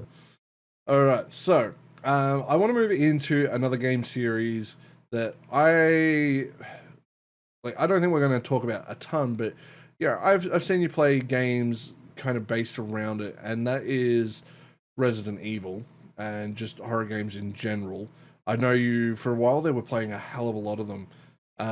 So is Resi your go-to horror series, or do you have personal favorites that you pick?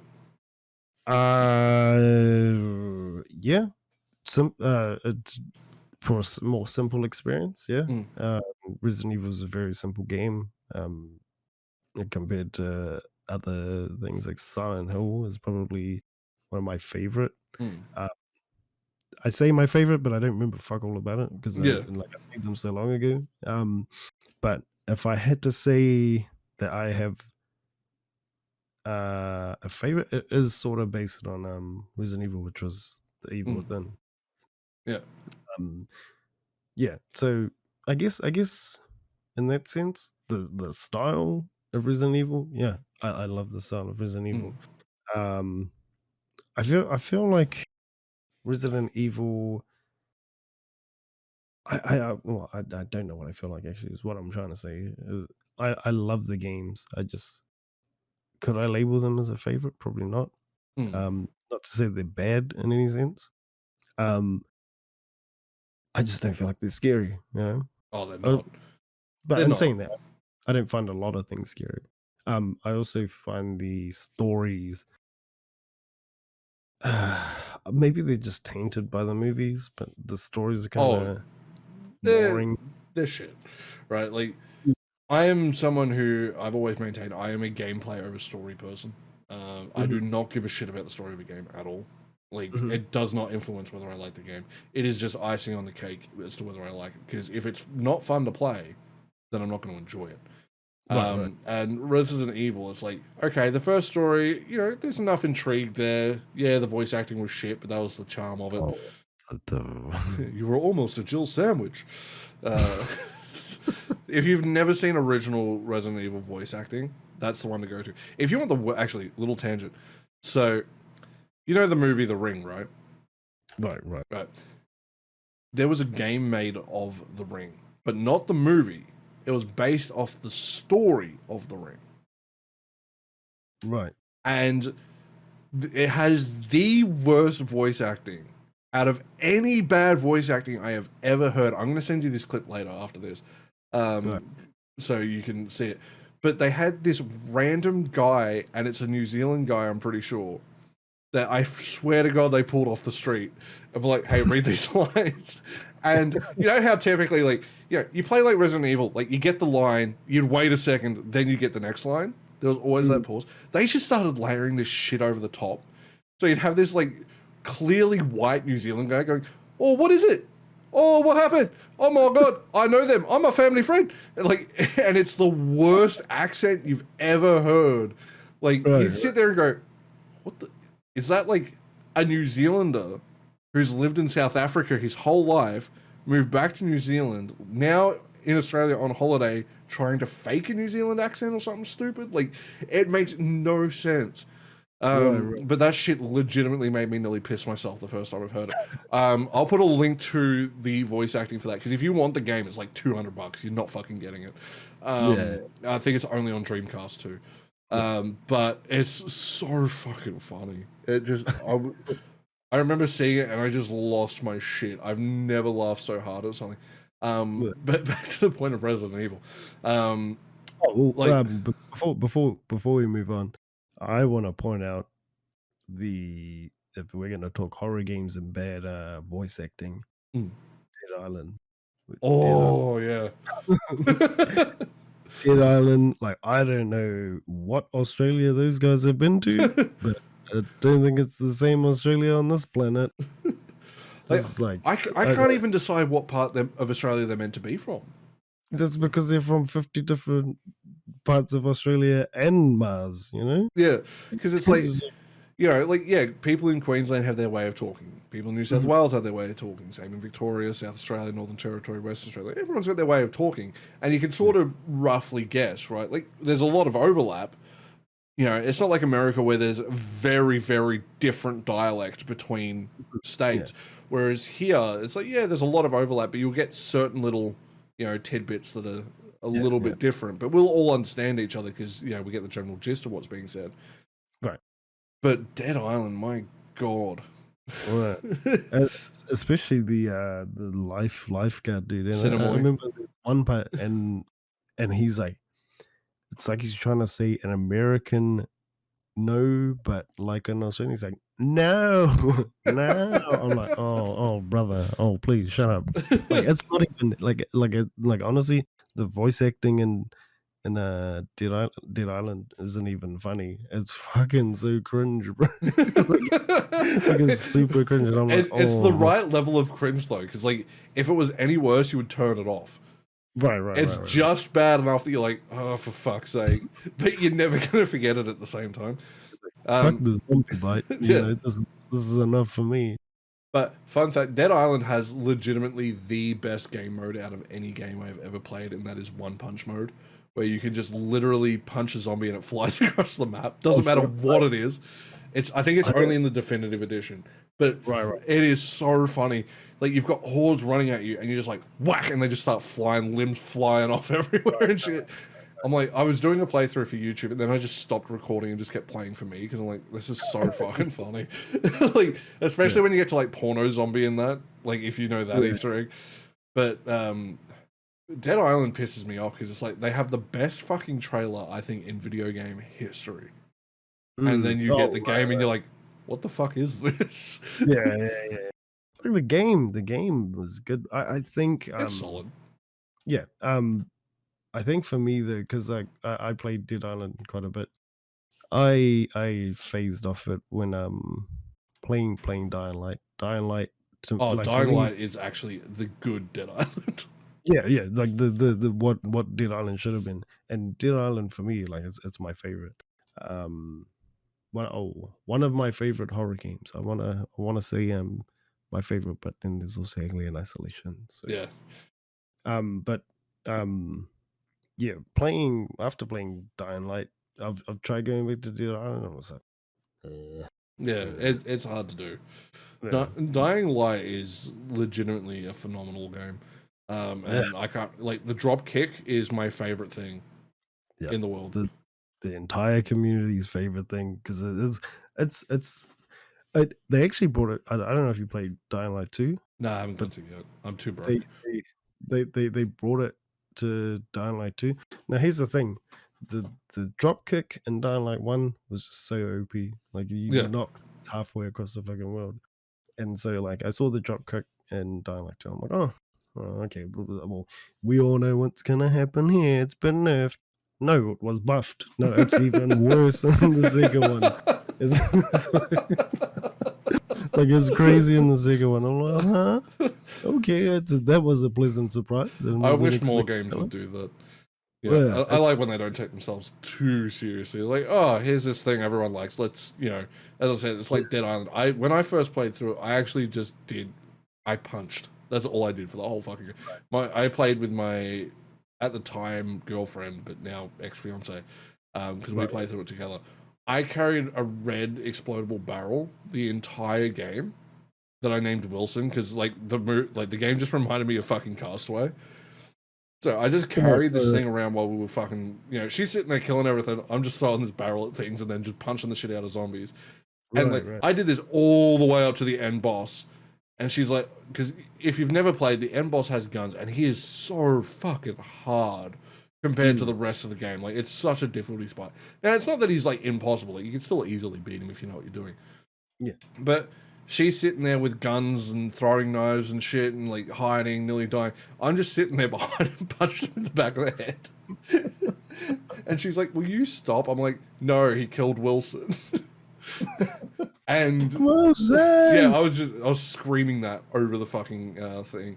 And like, I don't know if her headset was working properly, but I'm pretty sure her mum could hear me because we're playing like over PS3 network at the time, and I'm just like, Wilson. And she used to get so mad at me for doing I'm, that. I'm pretty sure I'm not. If it, I'm pretty sure that there's a Wilson Easter egg in Dying Light 1 or Dying Light 2. I'm pretty sure. Yeah, I'm pretty sure I've seen it. Yeah, If I haven't seen it in one, I've seen it in a playthrough of two. yeah, Because yeah. I have watched a playthrough of two. Not fully, but like a fair chunk. Because I was like, I really want this game, and then I'm like, I have to pay rent and bills and be an adult, so I can't afford that shit. Now, in talking, we've kind of completely got off topic, and I forgot what we were talking about. But you did mention Alien Isolation is probably your favorite horror game. One of my favorites. Yeah, Let's just be real. It is. it is. Like because like if we look at Dying Light, right? Dying Light is barely a horror game. It's a zombie game where you can just parkour and drop kick the shit out of zombies. Alien Isolation is an actual horror game. Yeah. But I say it kind of standoffish just because also I really liked Silent Hill 4, The Room. Yeah, Silent Hill 4. That's had a resurgence in popularity, thankfully. Like Is it really? yeah, if you ever watch like AGDQ or any of the speedrunning events, Yeah. people are always hyped for 4.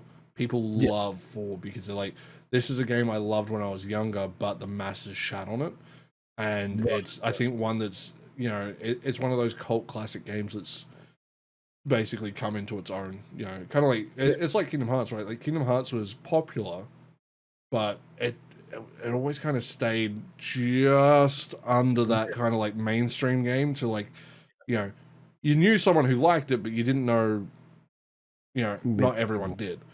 It wasn't like a God of War or Grand Theft Auto San Andreas. It was like, okay, this is the game you have to play. This was like, okay, the Final Fantasy nerds played this shit. You know, Yeah, yeah. and that was about it. Maybe the odd Disney nerd. Not even the Disney nerds played it, and it was only like one or two. Yeah. And that's because they saw Donald Duck and Goofy, and they were like, "Oh my god!" No Mickey Mouse, worst game ever. Yeah, But yeah, like no, that's fine. But like if we say okay, like in terms of at least modern horror games, right? Like yeah. like It'd Isolation be definitely your be go-to. Alien Isolation or The Evil Within. Mm, Yeah, more modern games. Yeah, mm, definitely. I actually just recently bought Evil Within again.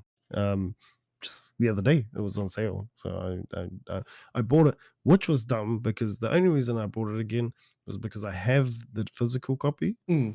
My PS4's disk drive was broken, Uh, but I forgot that a few days ago I bought a PS5. So nice. So well, I bought it it again for wouldn't. At nothing. least it wouldn't have been that crazy expensive. It's not like an Yeah, overpriced no, game. it was like $10, $13. Yeah, Yeah, that sounds about fair for what it is.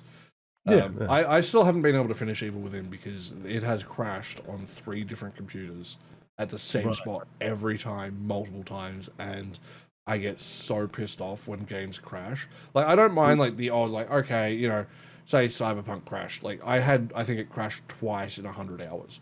Like Right. I don't care. But when I was trying to play a game, especially a horror game, you know, and you're getting full on into it, because Evil Within, I think, is very underrated for what it was. I think it was Mm. overhyped at the time because Isolation came out about the same time, and Isolation to me is the better horror game. But Mhm. I would say I prefer Evil Within as a world, just because Alien we've already explored in movies and plenty Yeah, of other yeah. games. Like Evil Within felt very, you know, like okay, if Silent Hill was to be remade right now, Mhm. this is what it would be. Yeah, yeah. And it felt very true to what, you know, that series that, you know, let's be real, we're probably never getting another game Yeah, until Konami, you know, stop being cunts and yeah. actually go, okay, well, hey, you know how we had this $1 billion idea in PT that we knew was going to make money? Mm. Why don't we actually finish that? Like, Yeah. they could What I want easily is fix just their give it up. problems. Give it to Kojima. Yeah, Give it up.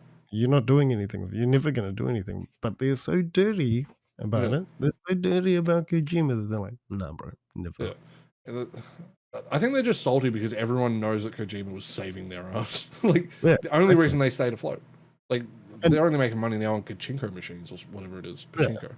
which let's be real, it's not gonna last. No. Not gonna last forever. Kojima was their bread and butter. And um you know, they knew it, and that's why they shat on him basically when he was leaving. Like they had the whole awards thing. I Mm. think it was for Metal Gear Solid 5, Yeah. and they wouldn't let him accept an award.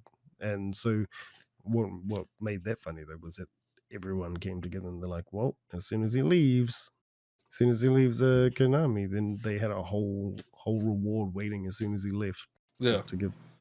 Absolute Chad. I love Kojima. Yeah, um. yeah, they just need to give it up because he is the father of both Metal Gear Solid and Silent Hill. Yeah. So my favorite loaded question: what is your most controversial gaming opinion? My most controversial gaming opinion. That's a that's a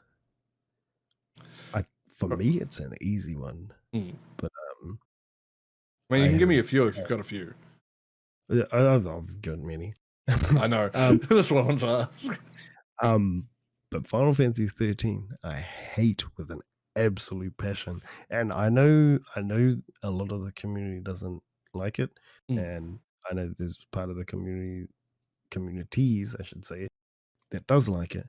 The reason why I say it's controversial is because I have had a multitude of arguments with a multitude of people, both friends and not friends, which have turned into like just crazy arguments. Like I mentioned my friend earlier, G Soldier.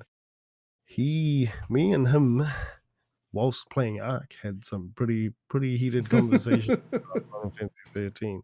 Like like he loves it. He loves it with oh I wouldn't say he loves it, but he really likes it. Mm. And I I've tried and to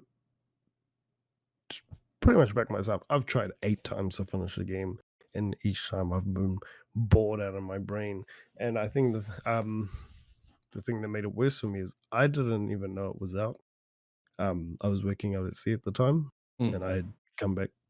Like obviously we don't get news out at sea, so I had come back and I'd seen it on the shelf, and I was like, "Oh my god!" And I was excited, and I just spent months and months out at sea. I was like, "Yes!" And I got home within the first hour. I was like, "What is this? What am I buying? What are we doing?" Yeah. Final Fantasy 13. My opinion on Fantasy 13, even though I feel like I'm not the only one that shares my opinion on it, I still feel it's controversial given the arguments and It's a very divisive game. yeah. Um, there was another one, but I forgot because thinking about Final Fantasy 13 is never you know? That's right. I'll talk for a sec, and you can have a second to think. Yeah. Because I actually don't hate 13. Right, like it's definitely not my go-to. It's not in my top 5. That's because 8 is the only one. That's what. 8, yeah, 8's the only one that I actually like. If you want to know what ones I play, 8 and 12. That's about it. Because I really like 12's licensing system. I think that's really, really cool. 100%. I actually don't hate 13's leveling system either. I think the leveling system is honestly the best thing about 13. But in saying that, again, it's not for everyone. It's like the junction system from 8, right? Like if it's not for you, it's not for you. You have to kind of understand the mechanics, as I said. Because to me, yeah, if you use the auto battle mechanic especially, the game is shit to me. Like 13 is not meant to be played with the auto battle system, but they tried to make something that was too user inclusive, right? And I think that's where they fucked up. And being as linear as it is, like very corridor linear, not like 7 gives you the like the idea that you have an open world, even though you don't, to explore.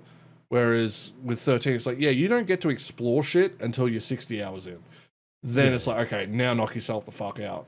But and like I can definitely accept that complaint because that's a fucking great complaint. Like it's one of the things that I don't like. I don't think the story again is particularly great, but again, I honestly don't think any of the stories in the Final Fantasy games are particularly phenomenal. But I am very fussy when it comes to story, right? Like you look at my, top 5 favorite games in Kingdom Hearts 1 and 2 and Darkness 1 and 2 is tied for first place. I just use the series. It's like, okay, well, I really like the story from the Darkness. Then we go to 3, Final Fantasy 8. I don't really care. Like the story, it's good. I like the characters, but I don't necessarily care for the story itself. And then it's like, okay, then you got Doom. Well, Doom has the greatest story of all time. They kill his rabbit, so he fucking goes on a rampage and kills them. That's the plot point of Doom 2. That's the whole story of Doom 2. That's all there is. Wait, really? I don't even know there was a story to it, honestly. Doom 1 story was his commanding officer was being a cunt or racist or some shit. I forget the exact thing because like they've changed it a little bit over the years. Or I've just read it like from different sources and my brain's mixing them up.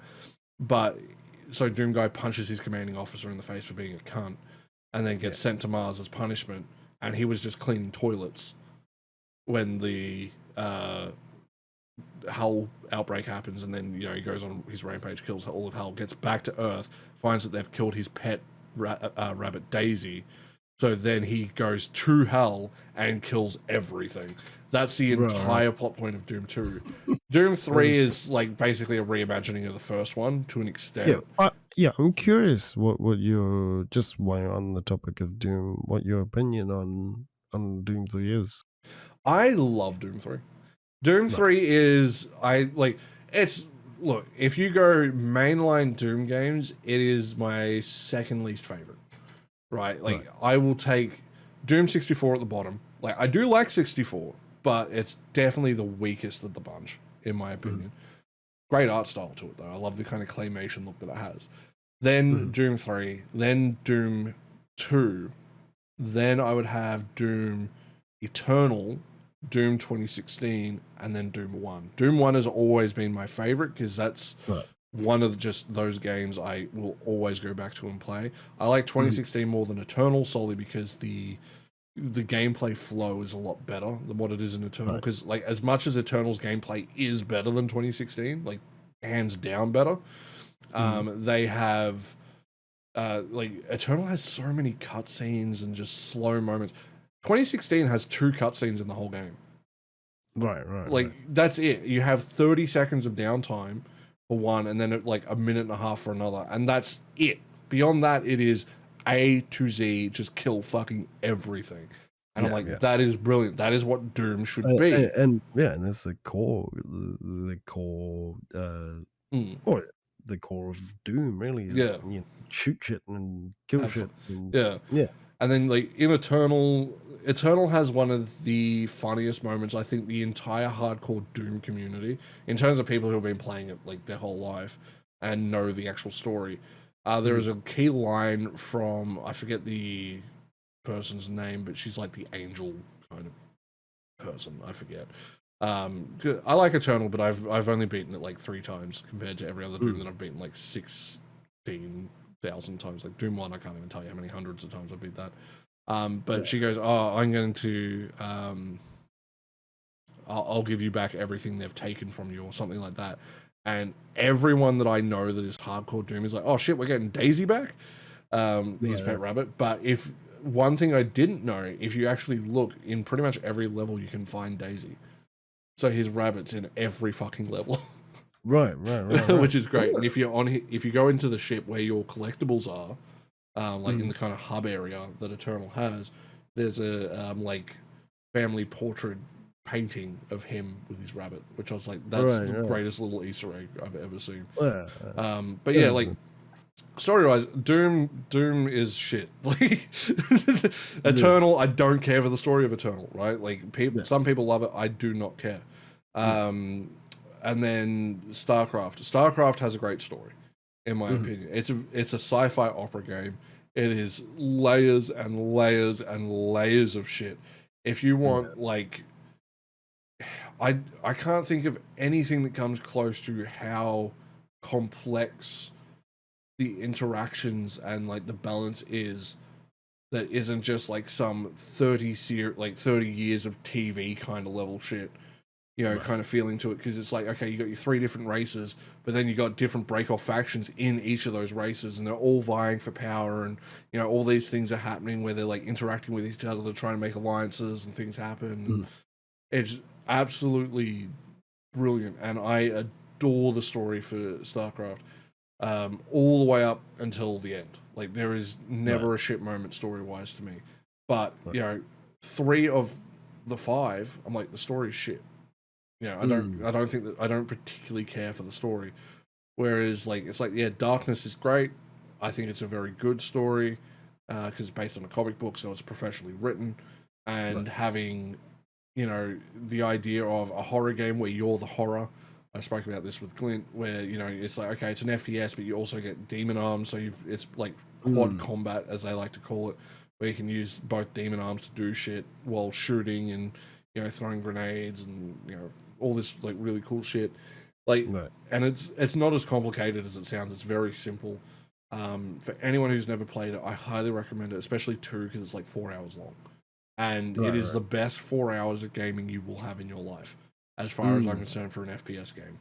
Because if it was 6, 8, 10, 20 hours, it'd be shit.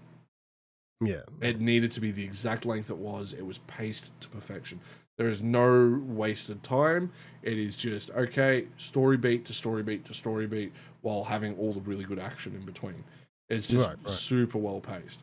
But yeah, so like, story's just never been that thing that I give 2 shits about. So when it comes to Final Fantasy 13, I'm like, yeah, story's crap. Like, let's be real. It's I love Final Fantasy, but let's be real. The entire franchise is the same fucking story. Right. Hey, there's guy likes girl gets in trouble. Oh no. Guy tries to save girl. Either she live or she die. You know? I wouldn't even say it's Final Fantasy. Everything has the same story. Everything is based. Well, they say there's 7 stories that can be written. Or some shit. So like, Final Fantasy 13, like, you know, as I said, it's not my go-to. I think it's fallen more out of favor as I've got older. But I think if you've never played a Final Fantasy and the series scares you a little bit, don't play 13 to completion. Play it a little bit to get the gist of what's going on. You know, if you want to kind of understand it. But since 15 came out, I'm like, if you want to fucking get into like the series, 15's really easy. Right? 15's a great game to get into. It's a game a lot of people love.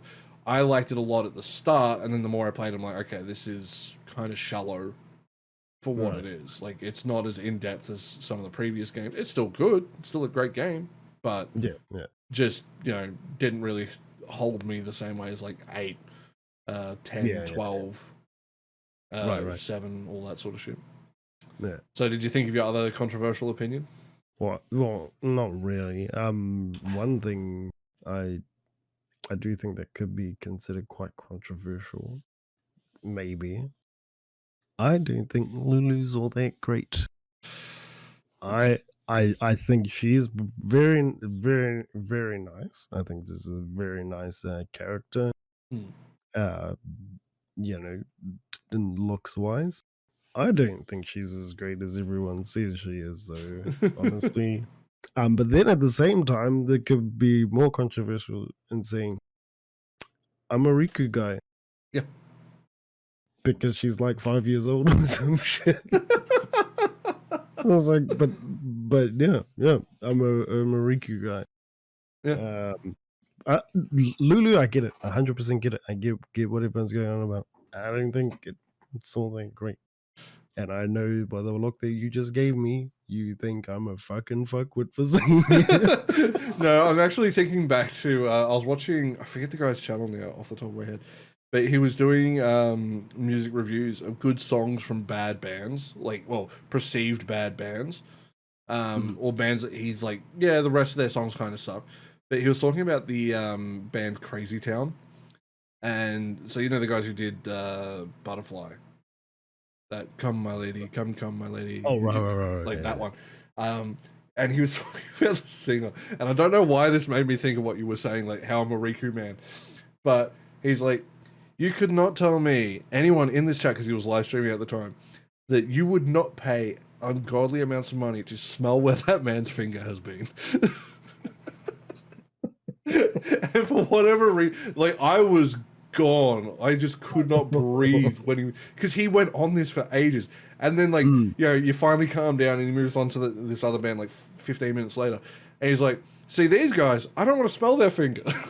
You know, their finger's going to smell like shit, but Swifty Switchblade, that motherfucker, you know that finger's been somewhere good and you want to sniff it. And, like, I've never laughed at something so fucking hard. Like, what? Like, who the fuck says that? Well, saying like I'm a Riku boy is like you'd smell Riku's finger. That's all that's going through my head. Hey, now she's 15. Okay. Look, I'm an adult. I want myself some adult women. I don't need that shit in my life.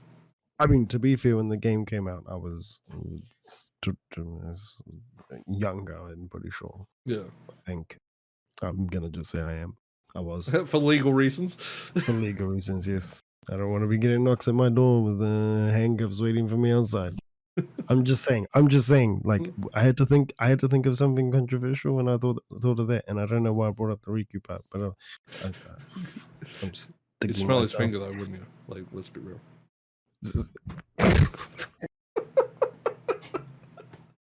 I don't know what the idea of smelling fingers is. I don't know where it came from. He just brought it up, and I lost it. I was like, why his finger? Yeah, and I'm fighting the urge to not smell my finger. All I can think of is scary movie. Smell my finger. What's that? My ass. We all know where that's from. Fucking doofy. Shit's the best. All right. So, last question I want to ask, so we don't run too over time, because this is so far the longest, and I already knew this one was probably going to go the longest. Yeah. But we will definitely do a follow-up, guys, where we will talk about more stuff. I definitely want to go more into the music stuff. I just didn't want to spend too long on it. But if you could replay any game from your childhood, so from before the age of 16, right, So any game you've ever played, it can either be the exact same way it was as when you were a kid, or you can have it play not necessarily more like new, but be able to play it like right now on like a PS5 and have it look like a PS5 game would, or some shit. What would be your game you would pick? Huh. The first thing that comes to my head, which I don't want it to be it, but it's the first thing that's popping into my head, and it's the one that's sitting there. Is one we talked about earlier, which is Legend of Dragoon. I'd really love to see a reboot, a remake, even a remaster. Just something. Like just something we could get our hands on, because we all want it. Obviously, everyone that is a part of the Legend of Dragoon, I was going to say community. That thinking on it, it'd probably be that game for now. I don't want to say it because I feel like it's something that's quite common among RPG enthusiasts. So I feel like I want it because people have talked about it. But there's another game that I'd like to see, but I don't know if it's before I was 16. I don't know if you ever played The Bouncer. No, not that I recall, but the name sounds familiar. It was on PS2, and I think it was made by Square, and I think it was originally a Final Fantasy X concept. Maybe, I'm not sure, but if you look at the main character's clothing, looks a lot like Titus's clothes. So, but I know it was made by Square, and it came out around the same time. It was like one of the original PS2 games. I changed my mind. I know what I want it to be. Airblade. Airblade. I want a new Airblade. Explain Airblade, because I've heard the name, but I've never played it. So it was a PS2 game. It came out when the PS2 came out. It was Tony Hawk's on a flying board. That's basically what it was. You had a flying like a hoverboard. Yeah. And you were basically playing Tony Hawk's, and except you couldn't really fall over because it's a hoverboard. I think I vaguely remember watching speed runs of it. But I like it's a game, as I said. I remember the name, but I don't remember much. But as soon as you said hoverboard, I'm like, oh right, that game. It's definitely one I never played, but I think it'd be cool. Like, I think we're missing in that kind of arcadey, kind of sporty sort of game genre. Like, I don't know if you ever played like like NBA Jam or NBA Street or like NFL Blitz and stuff. Like, we're missing those. I love the street games. Oh, NBA Street is still like my all-time favorite sports game. By far. NBA Street, NFL Street. NFL Street was fucking great. Yeah, especially the second one, because the second one was that they introduced being able to jump on the wall and then jump off the wall to get away from your opponent. Yeah. Like, I do miss like the more arcadey nature in games we used to have when we were younger. Like, don't get me wrong, I don't mind simulation stuff. Like, I'll play a bit of 2K, like set up sliders and that and try and do like a rebuild and things like that, but it's not the same. Like, I'm not sitting there playing like, oh yeah, let me shoot 60% from the field and then like, okay, that's fun. I'm like, I want to throw up, like them to throw up shots and then have like Takashi or whatever the fuck his name is, like the 7'10" guy from NBA Street 1 jump like 80 feet in the air and block every fucking shot. And then stars come out of his ball. And, the hoop goes on fire and and you can have like exploding rim cheats, big head cheat, small body cheat. Like I miss that shit. I do want to see that come back. I miss having cheat codes on the title screen. Before you press start, enter the put in this input and then press start and then cheat codes. I feel gaming became too serious. In recent years. Like, not that there aren't fun games out there by all means that don't take themselves seriously, but I feel it's like, look at Kingdom Hearts is a great example, Final Fantasy as well. Like, they take themselves seriously to a point, but they understand they're stupid. Like the whole Zell with the hot dog thing, right? Like, you know, it's clearly an inside joke for the whole game, and then they're Yeah. like, okay, here's the resolution to the joke at Yeah. the end. Here's what I want to know though. That whole hot dog thing. There has to be an inside story inside Oh, the inside I'm story. assuming it, like, I mean, obviously we can't exactly I can't just fly over to Japan and start interviewing people at Square Yeah. and be like, hey, do you guys know this story? Like, I'd love to be able to do that. So, Square Enix, hit But your boy up. if everyone follows and subscribes and shares the stream, maybe we can get that one day. Yeah, Just saying. I'd love to sit down and interview like a game developer, like Yeah. from like one of those big studios or like one of those like old school guys, and just go, Yeah. all right, fucking explain. You know, you got to tell me. But I would assume, just based on how some game stories, it's like the Fallout 3, when you use the Fat Man. If you listen at the very end when the explosion happens, you hear a bell ring because the lunch lady hit the fucking bell while they were recording, and they left and forgot to take it out, and it shipped into the final game. Like, I'm assuming it's something like that, right? It's, someone in the development team fucking loved hot dogs, and everyone to fuck with him bought the hot dog so he couldn't have one.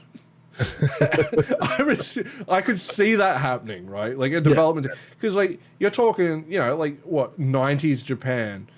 You know, it's not like now where I feel Japan's a lot more welcoming to the nerd community overall. Right.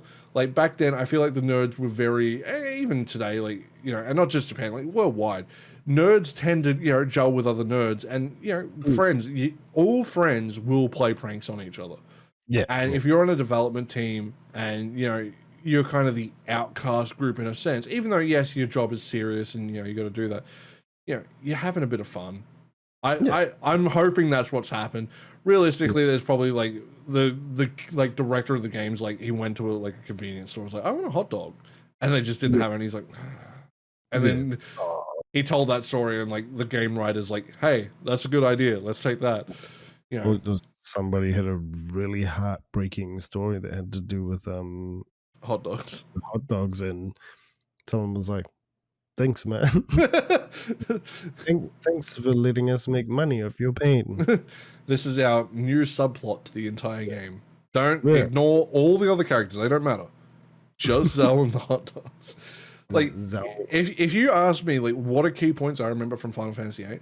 Literally, the hot dogs is the first thing I remember, and then like the whole, you know, like flying through space, catching Renoa like in the spacesuit thing. The most heartbreaking. I don't cry very often. There are a few things that can get me to cry. That scene, Pikachu in the Pokemon movie, always gets me. And the Jenny scene in the darkness.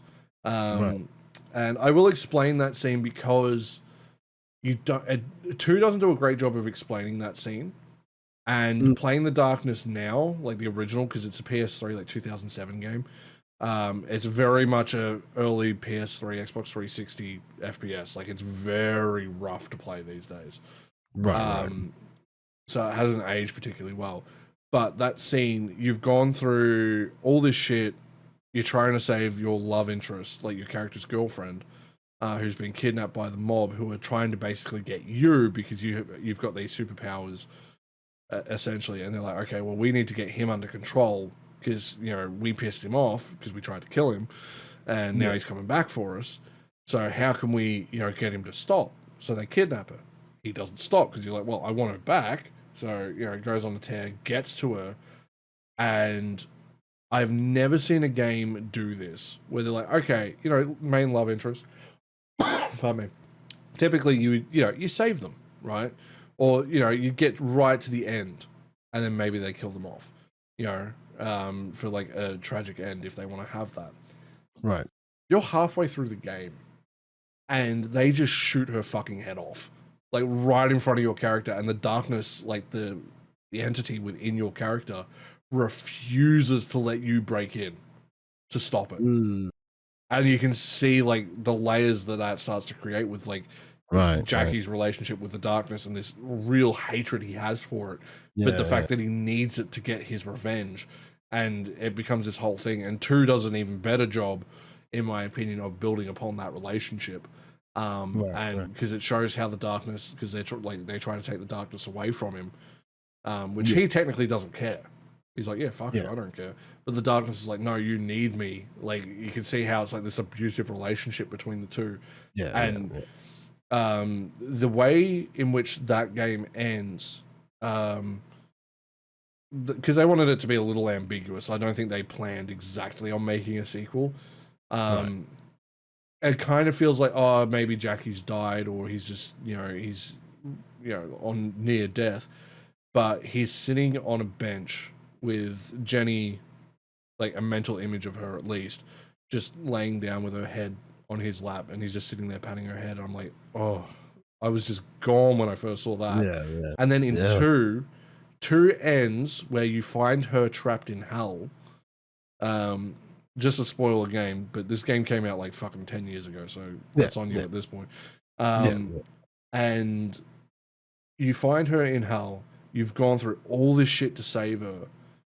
You've gone against the darkness. You find her, find out she's possessed by an angel, which is why I'm so mad, because we're not getting a third game, because they stopped the comic book. And they're like, we're not making a third game unless we can have the original writer, because it's like, it's not going to work. He knows what's going on. But the final scene before you find out that she's possessed by the angel, and it's on you to decide when to stop, is you can hug her, right? And then you get a prompt, stop hugging. But the credits keep playing during the hug, and they just keep going and going, and you can literally just never press the button.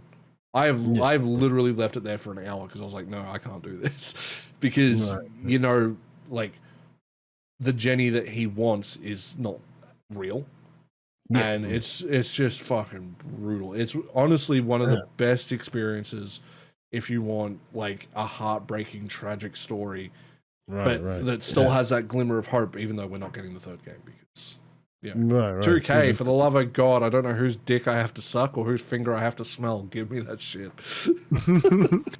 That sounds. I want to say really good, but at the same time, it sounds kind of fucking heartbreaking. It's brutal. As I said, even talking about like 1 and 2, I get teary-eyed. Like, I know a lot of people are like, oh, I cried at the end of Kingdom Hearts 1. I'm like, hard as bitch, fuck it. I went through all that effort, and motherfucker does nothing for me. Yeah, fuck you. I never found Kingdom Hearts to be like, the story points, except for maybe actually that might be spoilers for you. I don't care. Let's see. I don't give a shit. The part where basically, are you sure? Because you mentioned something earlier about wanting to see in the third, fourth game. Oh, again, I don't care. The Kyrie dying. Oh, but then at the same time, I don't think she does die. Is she? Like, she's like my mind at the time seeing her die was crazy. I think there was more the happy moments where I got emotional, like Axel and what's her name? She says Axel, Roxas, and their friend. I can't remember the names. I forget the names of like all the organization members, because I'm like, there's too many fucking letters. Like, just shorten this shit. I think she was 14. Yeah, I know the one you're on about. Shion. Them, like, when they first in Kingdom Hearts 3, when they would group back together, that was like, babies. And then the same with Aqua, Ventus, and Terra, them coming back together, and then finding out that the little black beast that Xehanort Ansem had in Kingdom Hearts 1, the submit, the little beast he has of them was Terra the whole time. And then finding that out, I was like, oh my god! And that's why he's all like tied up and. I don't think they actually thought that far ahead. I think they're just like, hey, that's convenient. Yeah. We'll do that. Yeah. It's like, how Terra? Yeah, no, that was. We planned that 12 years in advance. Yeah. We It didn't take us 15 years to write this game. Shut up. Yeah. that's why it took us so long to release the third one. No other reason. Because we had it all planned out already. Yeah, because that's how it works. It took us that long to code everything. Yeah, but yeah, I think it was more those happy moments for Kingdom Hearts that got me kind of emotional. The sad moments were, no, that's sad. I mean, that's a more happy one. The same in Kingdom Hearts 2, where Sora finds out that Ansem was actually Riku, but he had taken on the form of darkness. That scene for me was like, feelings. But yeah, I didn't feel like Kingdom Hearts had enough sad moments that were actually sad. It never got to me. Like, I can understand people being sad, especially with the ending of Kingdom Hearts 1, because it's like, okay, you know, Sora's he's a good boy, right? Like, he's a good boy. He's a puppy dog as a human being, really. And you just want to see him, you know, get what he wants, and all he wants is his friends back. And to, you know, I think one problem they had, well, actually, there's two problems, but one real problem that I see that's an actual issue was I don't think they lent heavy enough into the romance aspect of it for it to have the impact I think they wanted. Because it's clear they set it up that Riku likes Kairi likes Sora, and Sora just doesn't give a shit. But the way that they ended up writing it, it's like Riku likes Kairi likes Sora, and Sora likes Riku. Like, that's what it feels like to me. Like, he's like, oh, I give a shit about Riku. Oh, Kairi's in trouble? I'll go save her in like 20 years from now. Fuck it, I don't care. Sora's like the ditz, and he's like, oh, she likes you. And he's like, what, you want to be friends? You want to be friends? But hey, more credit to Sora, the first guy to friend zone a chick. Like, Hey, look, I feel like Sora is like me when I worked at the chemist, right? Because we had an office works next to us, and we kept running out of paper all the time, and like our warehouse would run out, so we'd have to run over to the office works to pick up huge bundles of paper, and like I was like literally the only guy that worked there that wasn't a pharmacist or the owner, and I have mad respect for the owner. He, you know, good guy. But you know, he's a little fella. I'm, you know, big. So he's like, oh, can you go get paper? So I'd have to go over at like fucking 7:30 in the morning, 8 in the morning, and pick up these huge fucking bundles of paper to bring across. Thankfully, it wasn't too far. It's like maybe a couple of 100 meters I had to walk carrying these things. But the chick at the checkout, she's like, I remember, and it took me like 6 years to realize this is how fucking stupid I was. She's like, oh, we need to stop meeting like this. You know, like a little subtle, like, hey, maybe you should invite me out for coffee or some shit. And my brain's like, oh, fuck, I don't know, we could go skydiving. And just like paid for it and walked off. And then, like 6 years later, I'm like, I am absolutely fucking retarded. Like, and sorry to anyone that word offends. I understand that offends people. It's a very Australian thing to say.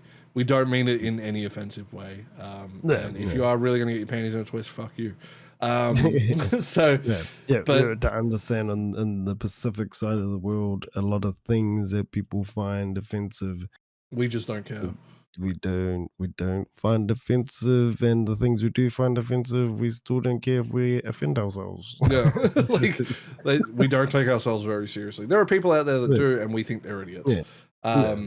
But the other thing that I kind of always saw as a problem, and I will die on this hill until the world ceases to exist. I always felt that Squall or Leon, whatever you want to fucking call him, should have been Sora's dad, with Rinoa being his mum.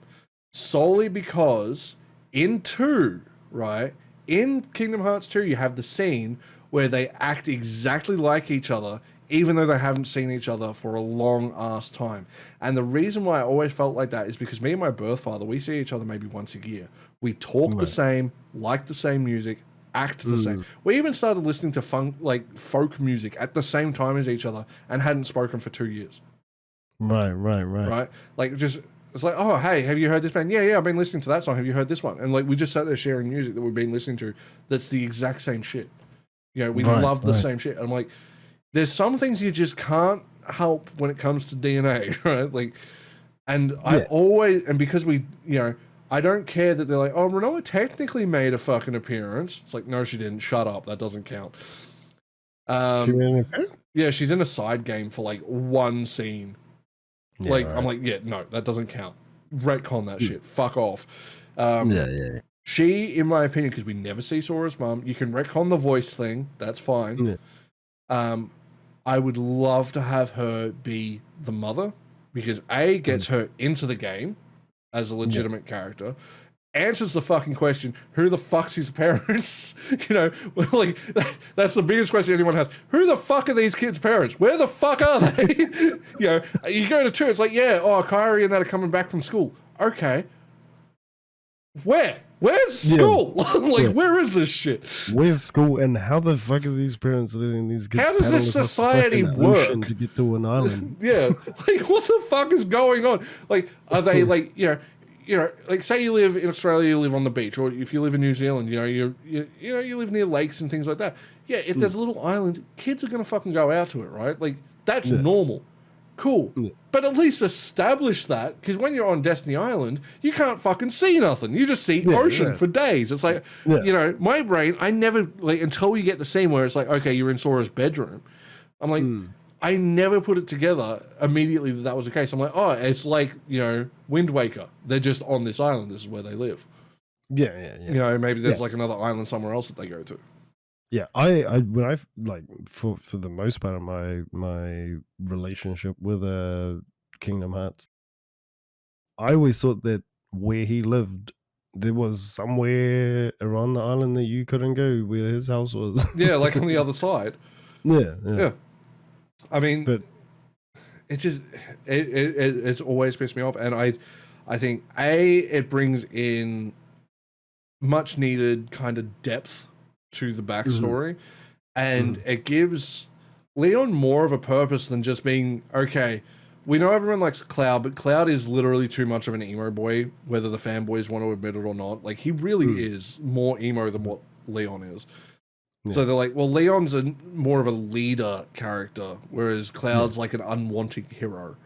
So with Leon being more of a leader naturally, it's like, okay, it makes sense to have him kind of be the exposition guy. Like, he's here to tell the story. It's like, yeah, he's friends with Yuffie and that. That's cool, but it's like, why can't we have Renoa? Yeah. It's like, I like that idea of having Renoa and Squall be because I feel like the personalities would work too. Renoa's very happy-go-lucky, which fits with Sora, but he does look like a younger version of Leon theoretically. Yeah, and also the fact that they're both swordsmen, which I guess is a very it's everyone's a swordsman in that world. So, but I mean, it still works. Putting Renoa and putting Squall and Renoa. Yeah, and it would make sense why he can use very powerful magic as well, because Renoa being a sorceress. Like, Leon can use basic spells, but like, it's not really canon for Leon, at least in my opinion, to be like, yeah, I'm going to be the strongest magic user, because he should be a swordsman. Like, that's kind of the role he fits.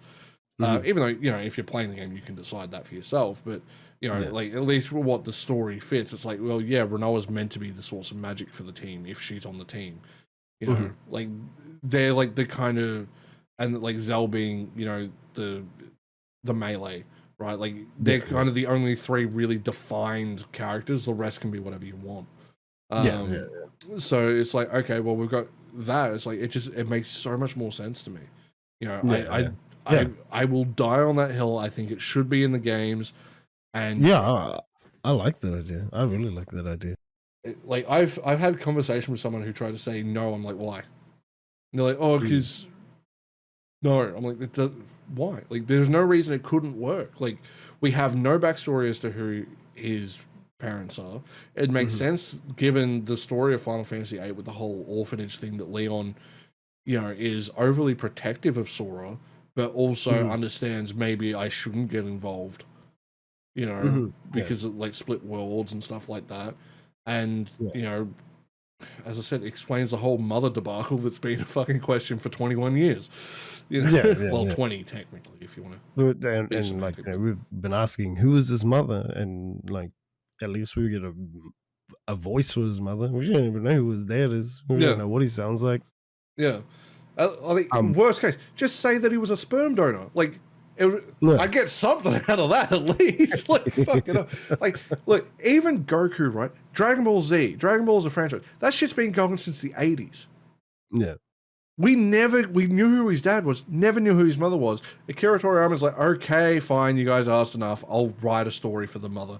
Because, like, everyone was like, oh, is it the other Saiyan chick that was in the team? They're like, he's like, no. He always maintained it was never her, as much as fans wanted to theorize. They're like, look, no, she's just a friend. His wife is this person. And then he wrote, like, an entire manga just to shut people up. I'm like, that's all it needs to be. Just give me a fucking single cutscene with them three interacting with each other as him as a baby, and they split up, or the sorceress takes over Renoa, and, you know, shit happens, and, you know, maybe you could kill her off completely. I'd hate you for it, but you could do it, and then have it be like he just had foster parents or some shit. That something. Just give me something. And what would be cool, right, is because they talk about, you know, Squall, their world being destroyed, and then, like, you know, Squall ends up in Traverse Town. We only hear the voice of Sora's mother. Yeah. That voice was if that voice was Renoa, how cool would that be? You know, the Sora finally brings Squall to his own, and boom, they're like, oh my god. I would actually legitimately cry. Like, no joke. I would immediately cry, because I am a sucker for romance. I really am. As much as people think I'm like this big hardcore cunt. As much as, like, I sit there and shit on romance in movies, I don't give a shit about it in movies. I care about it in, like, manga, comics, books, like things where I can read it because I feel like it's actually portrayed well. Because movies, there's only so much you can do. You know, TV shows, they can do a better job because, you know, you got X amount of episodes to do it.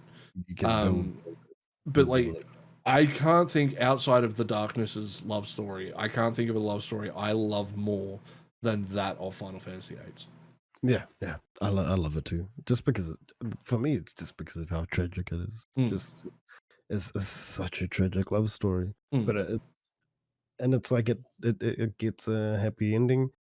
I actually thought that Squall died at the end of Final Fantasy VIII. I didn't really pay attention to the fact that when she puts her finger up. Would you smell it?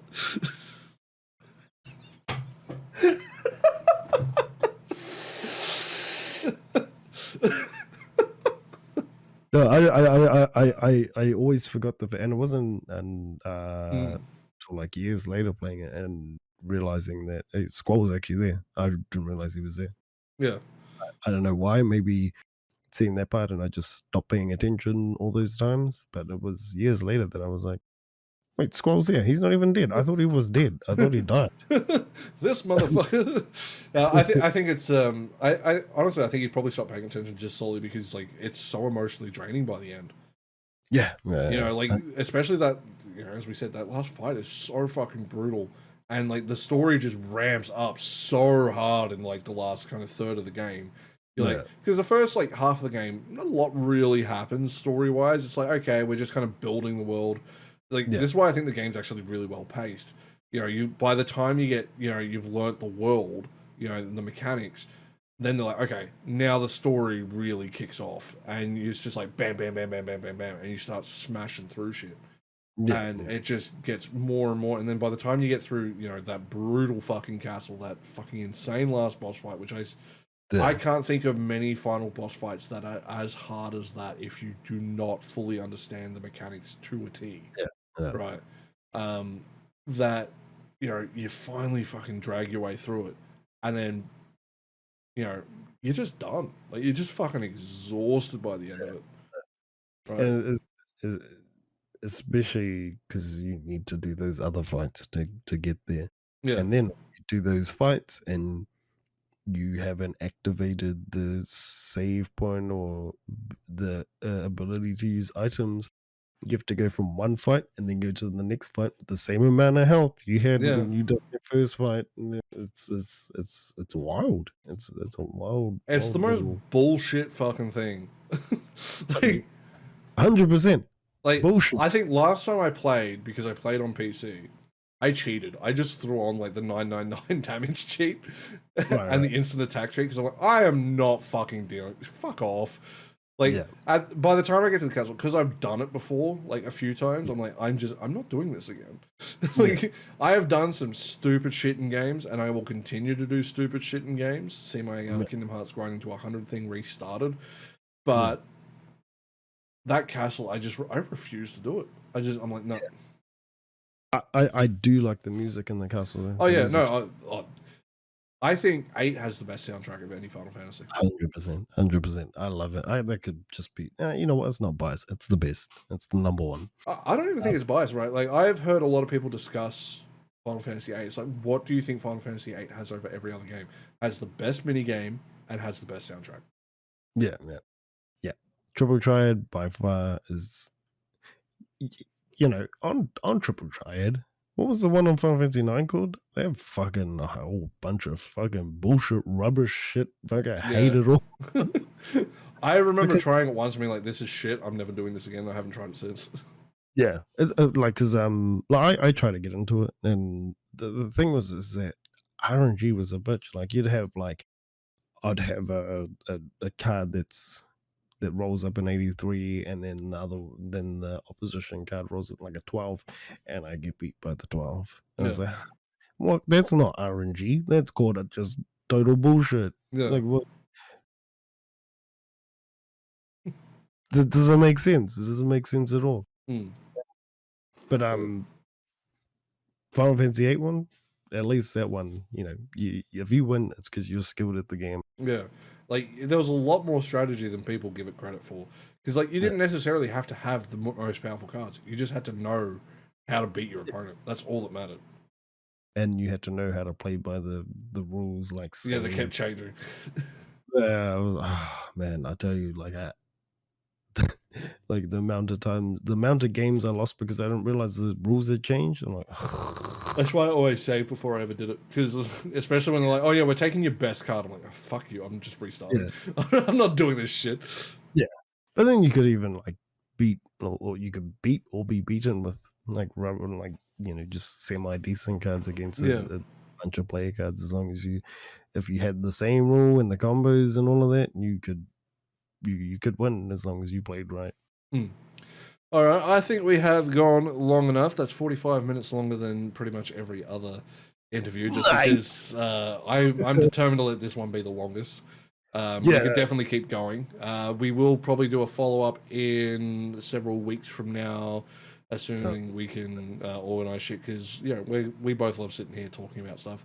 I don't even feel like we did an interview. I felt like there was a few questions. It's basically, let's talk about how good Final Fantasy VIII and Kingdom Hearts is. Yeah, I feel like the interview stopped when we got to the gaming stuff, and then that's why I wanted to talk about music first. That's why I thought I'd ask you before we started. What would be the better thing for you to do? And you are 110% correct. So where can people find you one last time? Snapp Z again, 2 P's, double P's. That's what boys have, and doubles. Underscore Z. Twitter, Twitch, Instagram. You'll never see me on Instagram. YouTube, although I don't know if my YouTube is under my real. No, it's under. I'm pretty sure it's under Snaps. Yeah. I think. Oh, and TikTok. If you're interested in TikTok, I know not a lot of people are, but they are, but they're not. Yeah. There'll be links to everything down below. Everyone, thank you so much for watching. Understand Final Fantasy VIII is the best one. So. Yeah. And before we finish, everyone, go follow my boy. Go follow my senior. Get me to 1 million subs so I can interview Square Enix. Yeah, and he can go and tell Tetsuya and Nomura to make a Squad Daddy and Renoa Mummy. Yeah. Okay. So that's literally the only fan theory that I've ever come up with, and I will die on that fucking hill. I do not care what. No one can convince me otherwise. It's impossible. I'm telling you now. After tonight, I'm coming up to that hill to die with you, bro. Everyone but one person I have told that theory to was like, I'm in. I get it, because it's like, tell me I'm wrong. Tell me I'm fucking wrong. You can't do it. Don't forget to subscribe and show boys some love. The man I have to say this really quickly. The man has absolutely no trouble at all supporting everyone else. We see it. I can speak for, I feel like, many people that, you're one of the more supportive people within, I feel like, our group of Yeah. friends, and probably outside of the people that we know, probably the other people you know as well. Mm. I think, yeah, I think I speak for everyone when we say thanks for your support. And thank you for this. Thank you for this opportunity. I had a good conversation. I wouldn't Yeah. call it an interview. I feel like we bantered and Yeah, well, I feel like that's what everyone said so far. I haven't recorded a ton. This is only the third one I've done, but I try not to make it feel like an interview because I want it to be just basically a conversation between friends. While just getting you to talk about stuff that maybe we just talk about naturally yeah, over years of knowing each other. Like I'd learn all that shit, but to kind of give someone you know a more guided conversation. Go, oh well, hey, this guy likes Alien Isolation. I like Alien Isolation. Maybe I'll check it yeah. out. Sort of I mean, thing. I feel like for us, it's gonna be like, oh, he likes this. Oh, he likes this. Oh, look, this. Yeah. Oh, I, this and this. I love the So, Snow joked that me and you were like the same person. We just live in different areas. yeah, I heard. I actually, when I was watching this yours and Glint's Yeah. interview before this one, and I actually messaged Noah, and I was like, you know what, you know what, you know what, you know what, fuck Glint and fuck Karlec. And she's like, what? And I was like, "Dude, they're saying that I'm salty because I lose the games." Proving our point immediately. Yeah, I was like, fuck them both. This is not nice. Yeah, I'm says the really guy who won't bring up Tetris anymore. I- All Power Rangers. yeah, and I was like, they don't have proof. There's no proof. The fun's gone. Pixar, it didn't happen, bro.